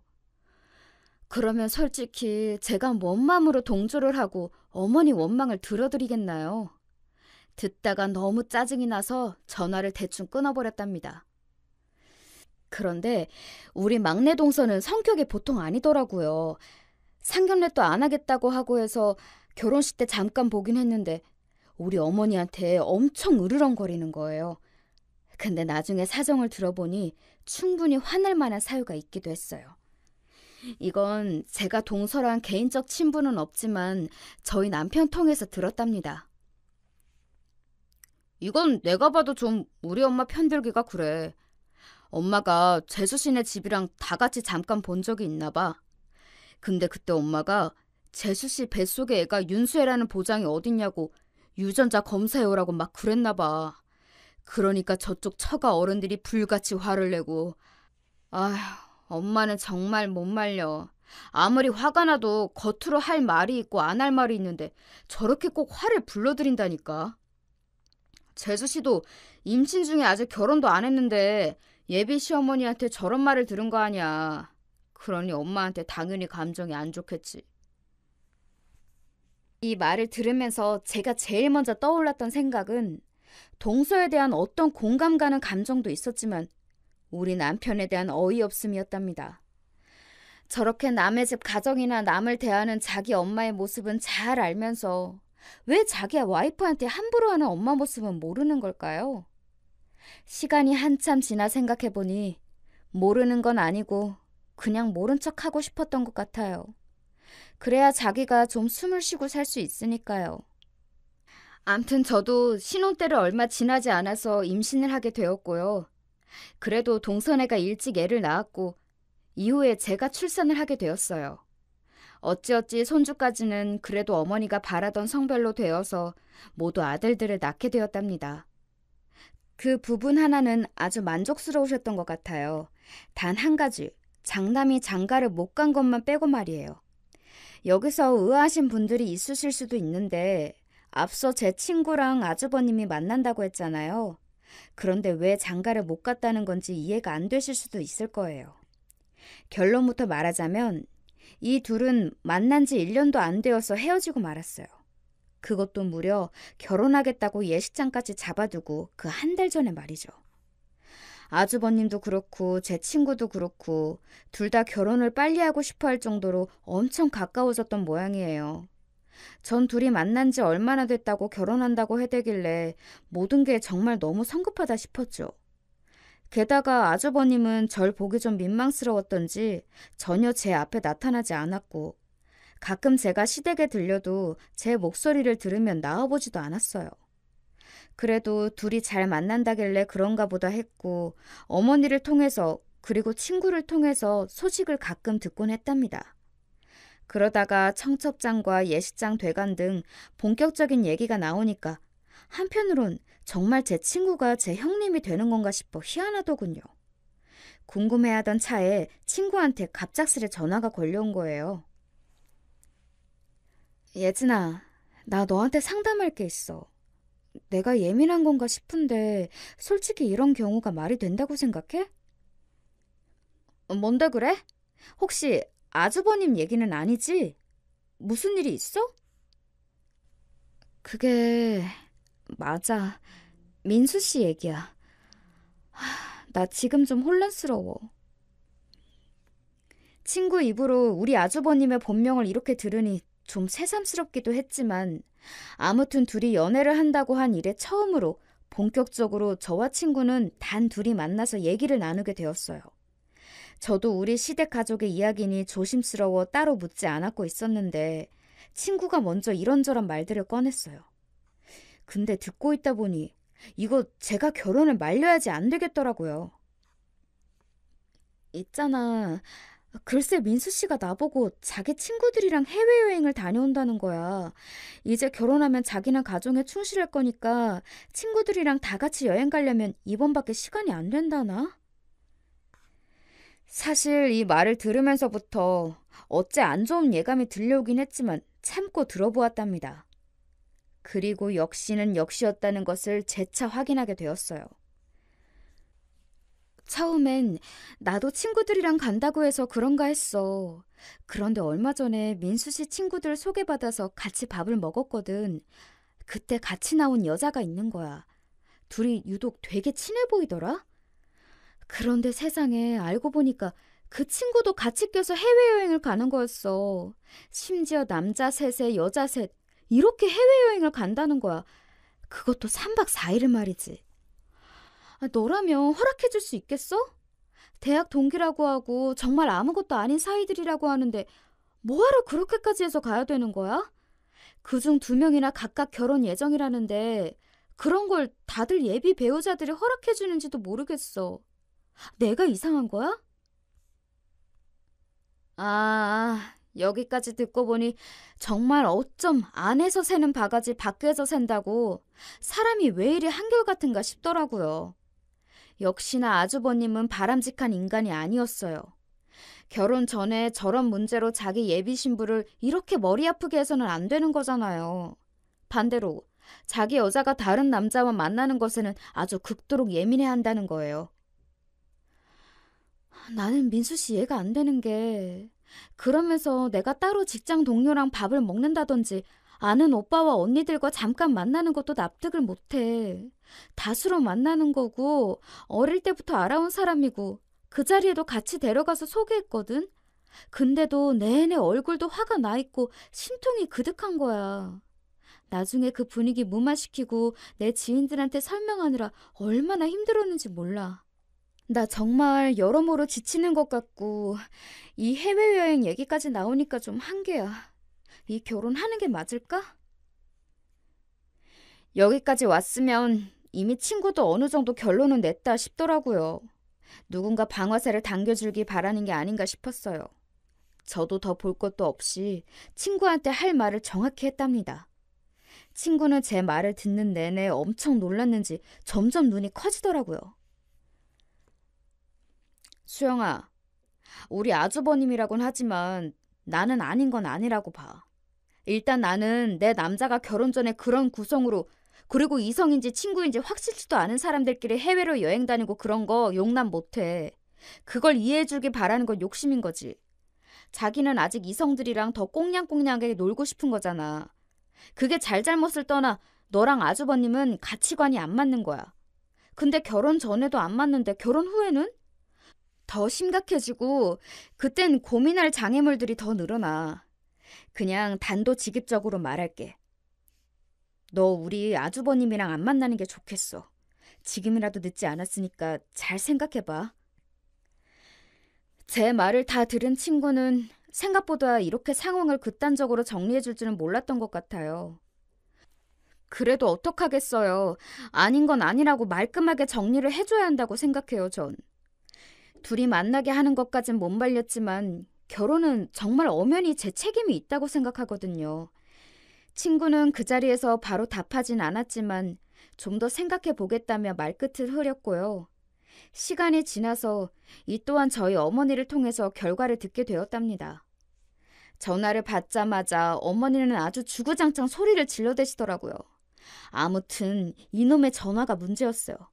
제가 너무 고분고분 받아들였단 말이죠. 야, 네 친구 걔는 왜 그 모양이냐?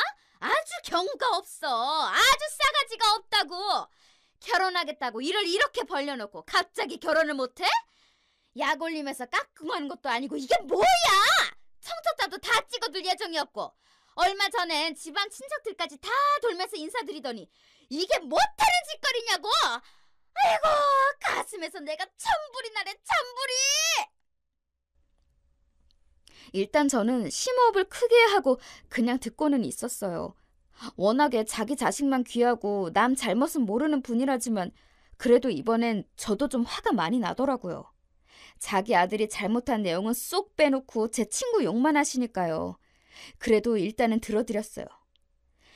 세상에 대체 이유가 뭔가 했더니 글쎄 네 아주버님이 친구들이랑 여행 좀 간다고 했더니 그게 불만이라는 거야. 아니 친구 사이도 그렇게 숨막히게 옥죄고 못 만나게 해서 어떡하냐? 멀쩡하게 생겨가지고 머리도 똑똑한 줄 알았더니 이제 보니 아주 속빈 강정이야. 그런 멍청이가 따로 없다니까? 그까짓 문제 때문에 이렇게 번듯한 새 신랑을 놓친 게 어딨어? 아이고 네 친구 보고 전해. 너까지 거 2번 다시 줘도 안 가진다고 전해라. 우리 민수 같은 신랑감 어디서 쉽게 얻을 수 있는 줄 알아? 지 발로 복을 아주 굴려차는구먼. 이렇게 어머니는 이래저래 제 앞에서 친구 험담을 엉망진창으로 하시더니 끝으로 가서는 저한테 화풀이를 하시는데 전 여기서 대차게 터지고 말았어요.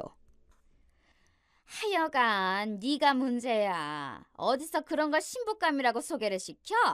옛날에 소개 한번 잘못 시키면 보통 욕먹는 게 아니라고 했어. 그런 거 각오도 안 하고 어디서 저딴 걸 데려다가 네 아주버님 만나라고 했냐고?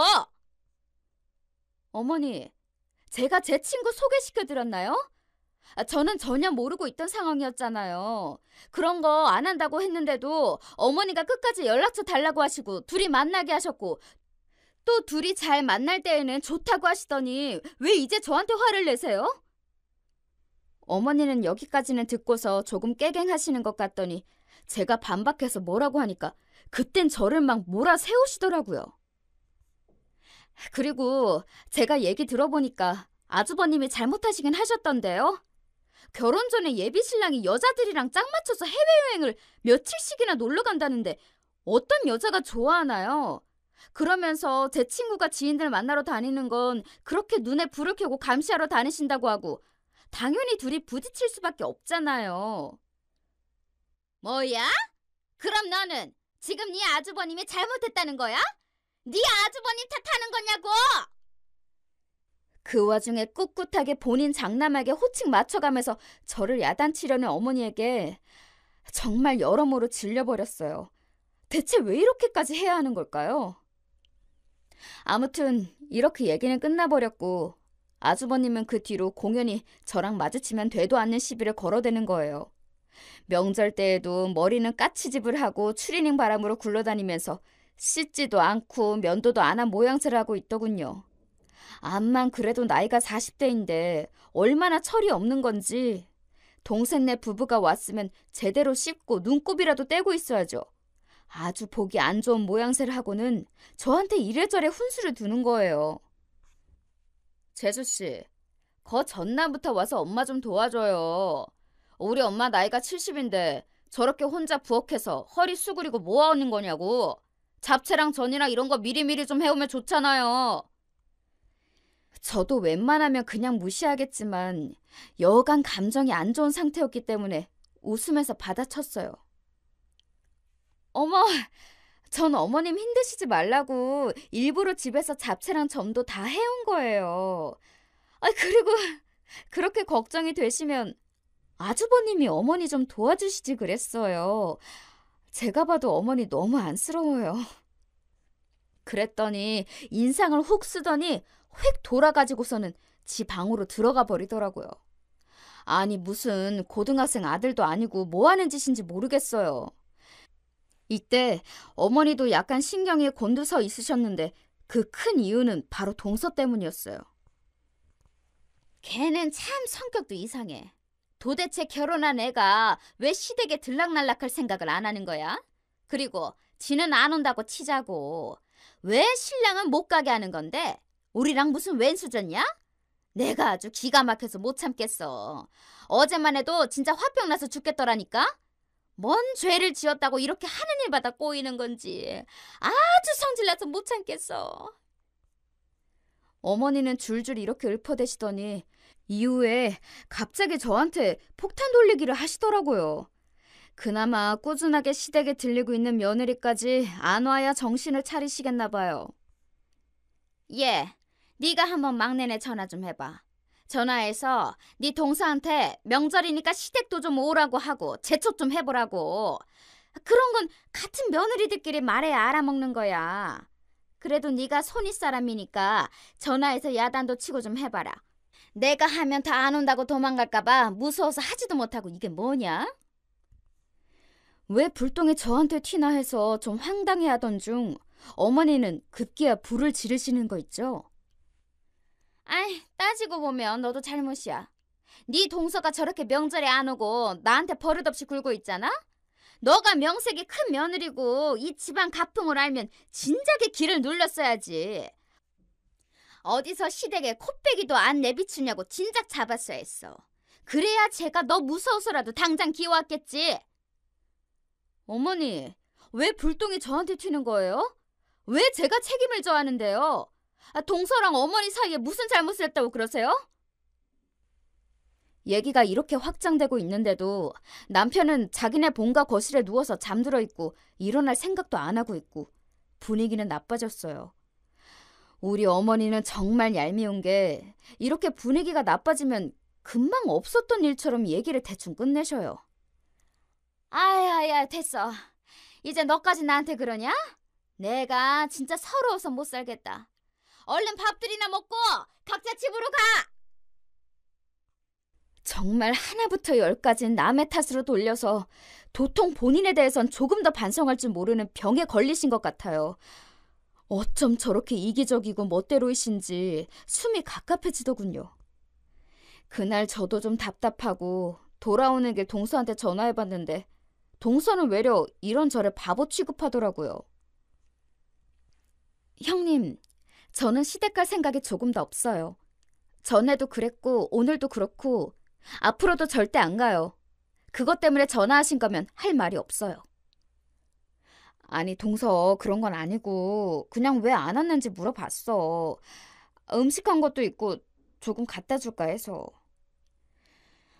저도 뭐 대단한 호의로 그런 것도 아니고 어머니랑 동서 사이를 좋게 할 생각은 조금도 없었어요. 단지 이유나 좀 들어보고 싶었거든요. 그랬더니 동서는 무척 냉정하게 말을 툭 자르더라고요. 형님도 아실지 모르겠는데 제가 우리의 뱃속에 있었을 때 어머니가 엄청 막말을 하셨거든요. 전 그 말 듣고 절대 어머니한테 손주 안 보여드리기로 결심했어요. 자기 애인지 아닌지도 모르는 애를 왜 보여줘요? 그리고 집 해줄 능력도 없다면서 니들끼리 알아서 살라고 했었잖아요. 그래서 우리 집에서 남편까지 새들어 같이 살고 있어요. 근데 무슨 할 말이 있어서 오라마라 떠보는 거예요? 동서는 애지간해서는 말로 어르거나 달래면서 어떻게 할 수가 없을 정도로 상처가 깊더라고요. 충분히 이해가 갔어요. 그런데 전화를 끊을 때쯤 동서가 충고 아닌 충고를 하더군요. 엄연히 그 집안에서는 형님이 저보다 손윗 사람이니 제가 이런 말 하는 것도 좀 그렇지만요.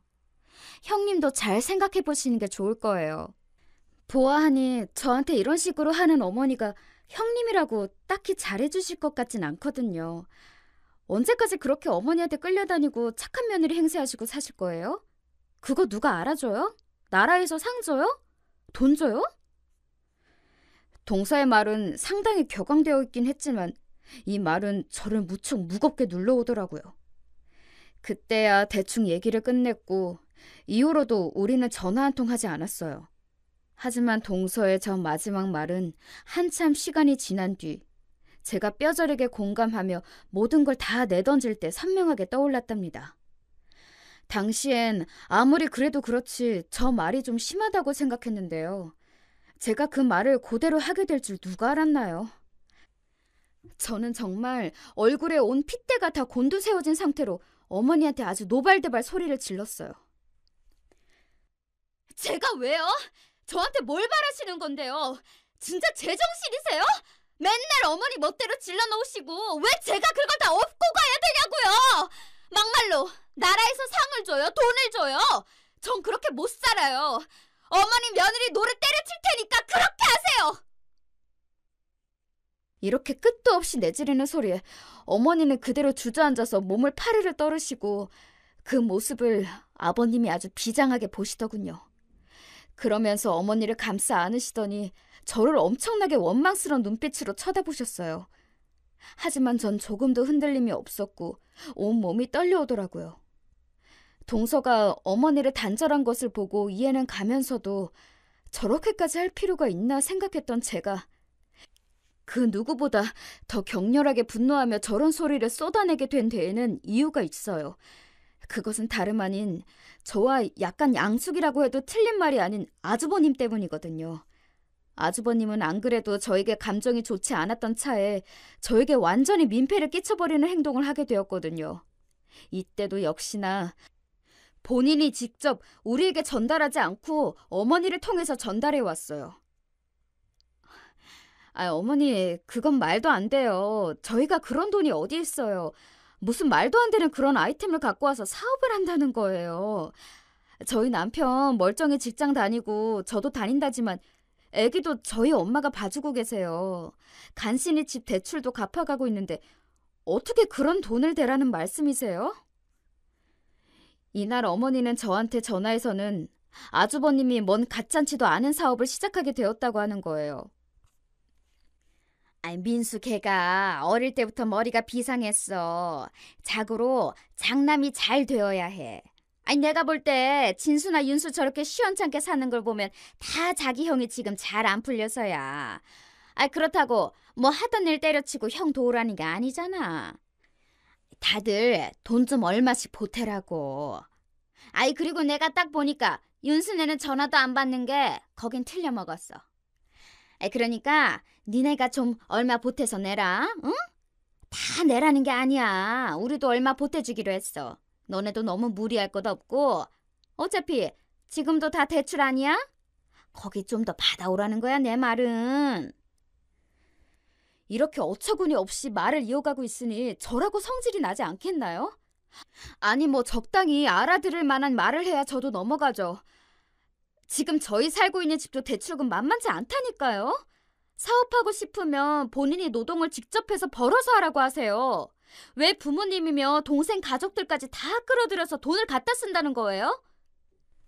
이렇게 팽팽하게 맞서며 조금도 빌려줄 생각이 없어 보이니 어머니는 또 만만한 저를 갖고 멋대로 쇠뇌시키려고 하시는 거예요.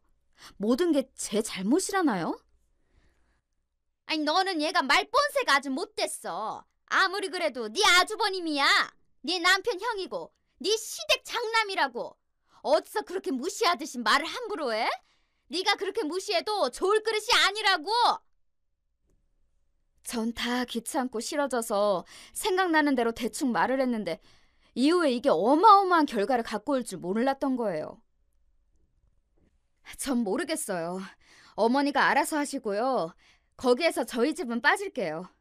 동선에도 저한테 어떻게 해보란 말 하지 마세요. 전에 어머니 말 듣고 전화 걸었다가 욕은 제가 다 먹었어요. 아무튼 알아서 하세요.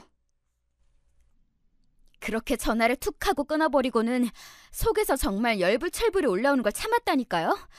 당연히 그날 저녁 들어온 남편한테 전화해서 한 번만 이딴 전화 더 걸려오면 수신 거부해버린다고 신신당부했어요. 남편은 자기 딴에 속상했던지 저보고 왜 그러냐고 하더니 얼마 뒤에 터진 일을 보고는 어찌 수습해야 할지 몰라 넋이 나가 있더군요. 이때는 무려 아버님이 저한테 대신 전화를 하신 거예요. 뻔하죠 뭐. 어머니가 뒤에서 아버님한테 이래저래 주문 넣고 시키신 걸 거예요. 둘째야 나다. 다른 게 아니라 우리가 이번에 사정이 좀 일이 됐어. 큰애 사업한다고 다들 뭉쳐서 도와줬으면 싶은데 어째 서운하게 실이 이렇게 뜻이 안 모이냐. 그래서 우리가 좀 힘을 썼다. 여기서 전 의아한 게 무슨 힘을 썼다는 건지 이해가 안 되는 거예요. 제가 알기로 시부모님 둘 다 돈 별로 없으시거든요. 어디서 빚을 냈다는 건지 뭔지, 그리고 굳이 그 여부를 왜 저한테 보고하시는지도 모르겠고요. 어째 전화기를 들고 있는 내내 불길한 예감이 엄습했는데 이게 이렇게 저한테 확 들이칠 줄 누가 알았겠어요? 그래서 말인데 우리 살고 있던 집을 정리했어. 이렇게 해서 큰애가 잘 된다면 얼마나 좋겠냐. 애도 아주 신신당부를 했어. 큰 각오로 하는 거니까 잘 될 거다. 그러니까 말이다 둘째야. 우리 있던 곳도 처분을 했으니 니네 집에 가 있는 게 맞을 것 같다. 너희랑 같이 분담하려 했는데 그렇게 네 시어머니가 말리더라. 애들 부담 주면 안 된다고. 그래서 우리 선에서 처리를 했어.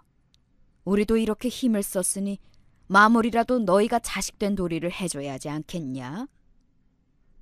전 이때 차라리 꿈이었으면 좋겠다는 생각을 잠깐 했었어요. 아주 잠깐. 정말 머릿속 뭔가가 툭 끊어지는 느낌이 들었답니다.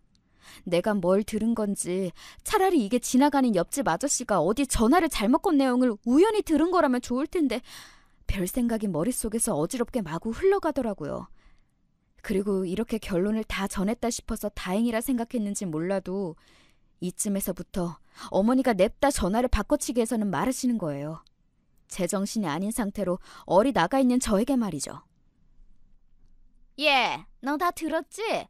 들었으면 됐고 결론은 이거야. 니네가 하도 돈 되기 싫어해가지고 우리가 늙음하게 집 빼서 네 아주버님 돼줬다. 아주 승승장구할 거야. 그때 가서 덕 보려는 생각 말고 지금부터 격려 전화라도 하고 용돈도 좀 보내고 그래. 아이 그리고 좀 전에 네 아버님이 말했지? 우리 집을 뺐으니까 지금 있을 데가 없어. 니들 집으로 가야 하니까 그리 알고 있어라. 짐들도 줄이려고 앵간히 노력을 했어. 네 아주버님이랑 여기 정리하고 우리는 글로 갈 테니까 그리 하려고. 이러고 냅다 전화를 끊어버린 어머니. 제가 이후로 몇 번을 걸어대도 받지 않았어요. 정말 거짓말 아니고 제가 10몇 통을 걸었는데도 어머니는 전화를 받지 않았습니다. 그 길로 저는 직장에서 일에 집중하지 못하고 몇 번이나 머리를 쥐어뜯다가 내가 왜 이러고 살아야 하는지 모르겠는 거예요. 시댁에서 뭘 보태줘서 집을 얻는 게 당연한 것도 아니지만 제가 더 많이 보태서 집을 얻어 남편과 살고 있거든요. 그리고 애 낳고 친정엄마가 다 도와주시고 있고 시댁에도 며느리 노릇을 안 하고 있는 것도 아닌데 돌아오는 건 늘 네가 더 잘해야 한다는 말이었어요. 게다가 심지어 자기 장남 사업하는 거 안 보태줬다고 대뜸 우리 집에 들어와서 살겠다고요? 저한테 한마디 상의도 없이, 아니 상의를 한다고 해도 안 해주겠지만 그래서 더 저렇게 일방적 통보를 하는 거냐고요. 사람 약 올리는 것도 아니고 지들 멋대로 정해서 통보하고 뒤처리는 싫으니까 전화도 안 받는 꼬라지가 너무 열이 오르는 거예요. 그 길로 저는 회사에 사정을 말하고 일찍 나와 도저히 안 되겠어서 곧장 운전해서 시댁으로 갔어요.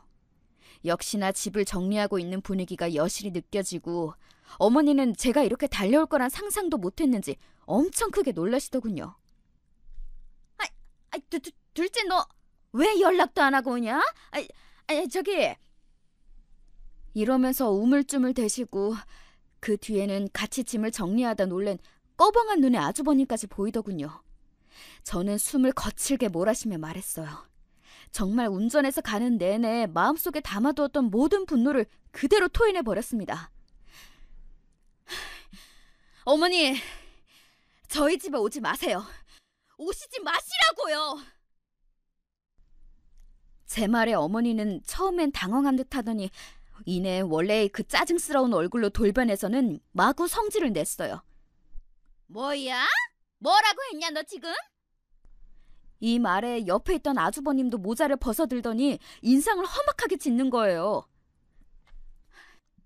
왜요? 제가 뭐 틀린 말 했어요? 내가 빚내어서 힘들게 살고 있는 빚 갚고 있는 집, 나 살기도 바빠 죽겠는데 어머니가 갑자기 오신다면요. 아버님이랑 와서 둘이 살겠다는 거 아니에요? 왜요? 제 집인데 왜 허락도 안 받고 그렇게 다 정해버리시는 건데요? 그건 세 분이 알아서 하세요.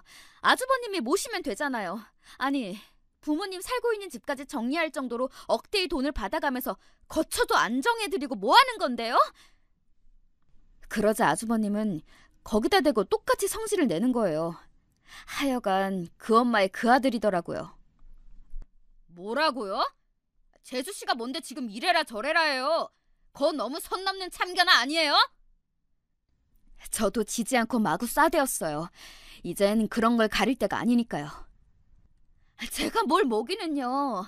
지금 나서지 않을 수가 없게 일을 벌려놓고 뭘 아닌 척하세요. 엄마 아빠 돈 받아가지고 동생네 보내버리면 그만이에요? 그 뒤치다거리를 누가 하는데 지금 본인은 아무런 상관없는 척 하시냐고요. 선 넘는 참견 받기 싫으면 애초에 선을 만들지 말았어야지 뭐 어쩌라는 거예요? 얘기가 이쯤 되자 어머니는 저한테 또 막 역정을 내시는 거예요. 전 차라리 잘 됐다 싶더군요.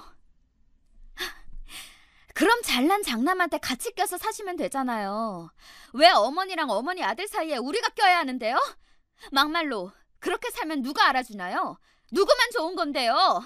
어머니 장남은 목돈 생겨서 좋겠지만 어머니 둘째 아들이랑 며느리는 힘들어서 죽어나요.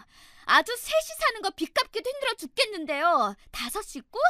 아니 뭐 생활비로 아주머님이 매달 돈 1,000만 원씩 주실 거예요?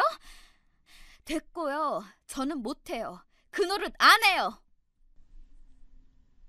애지간하면 볼멘 소리를 하는 정도로 그치던 제가 회사까지 내팽겨치고 직장 가는 차림으로 쫓아와서 난리를 쳐대니 시댁 사람들 모두 다 기겁하긴 하더군요. 하지만 어머니는 끝끝내 본인의 뜻을 굽히지 않고 좌우지간 자기네 결정한 대로 하겠다는 거예요. 그래서 저도 말했죠. 어머니 며느리 노릇 안 하겠다고요. 제 말에 어머니는 아주 화들짝 놀래버리셨어요. 뭘 그렇게 놀라세요, 어머니? 어머니 며느리 해서 당하는 일이 맨날 이 모양 이 꼴인데 누가 어머니 며느리를 하고 싶어요. 못해 먹겠어요, 진짜. 있던 거 한다고 어머니 당사자한테는 맨날 무시당하고 더 잘해라 소리나 듣고 막말로 뭐 나라에서 상을 줘요? 뭐래요? 제가 어머니한테 많은 걸 바랬나요? 어쩜 그렇게 맨날 못마땅 하셔서 사람을 잡아대고 마음대로 일을 벌려놓고 그 수습은 왜 저한테 시키시냐고요. 어머니 며느리 안 해요. 저 이혼할 거예요. 여기까지 쏟아내고 난 뒤 저는 그 뒷말은 더 들을 생각이 없었기에 그대로 나가버렸어요. 그대로 운전해서 집으로 들어왔고 남편에게도 전화해서 이때 일어난 일을 통보했어요. 난 할 만큼 했어. 당신이 선택해. 어머니 아버님이 우리 집에 들어와서 사시는 건 내 계획 안엔 없어. 그럴 거면 당신이랑 이혼하고 이 집 처분하고 나는 내가 알아서 살 길 찾을 거야. 물론 애 볼 생각은 꿈에도 안 하는 게 좋을 거야. 이혼 사유는 다 당신한테 있는 셈이니까. 가정을 깨느냐 이어가느냐는 당신 손에 달려있어. 오늘 안에 나한테 바로 답 줘. 이렇게 던져놓았고 전 씩씩거리면서 친정 엄마에게도 모든 상황을 말했고요. 거의 기절할 정도로 열이 받은 엄마는 그대로 제 남편한테 전화해서 난리 부르스를 쳤던 모양입니다. 결국 여기에 항복해버린 남편은 그간 모든 부분에 수동적인 모습을 보였으나 어쩔 수 없이 자기 엄마에게 전화를 했다더군요. 엄마한테 말했어. 나는 이혼할 수 없겠다고.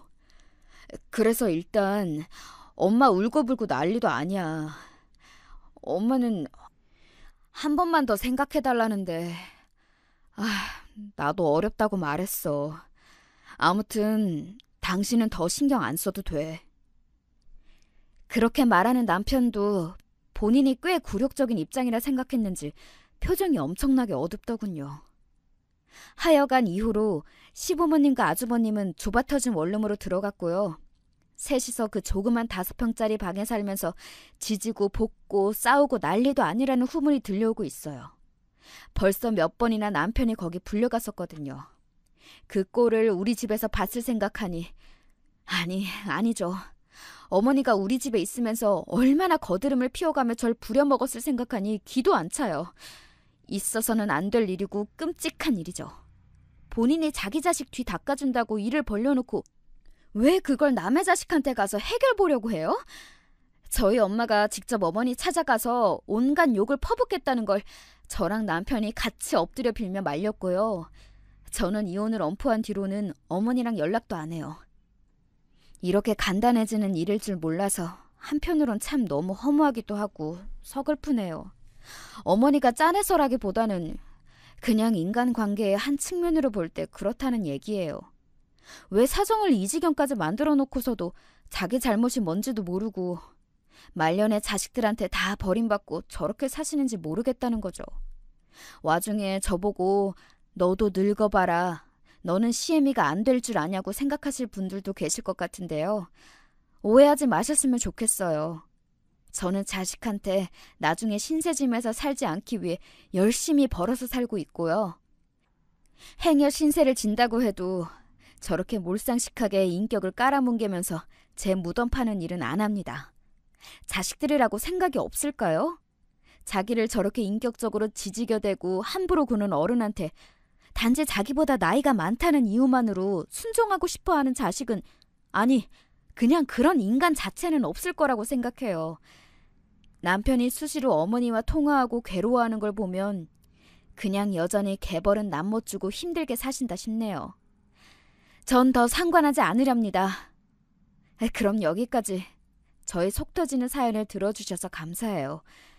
이제라도 느지막이 해방된 걸 감사하며 살고 싶어요.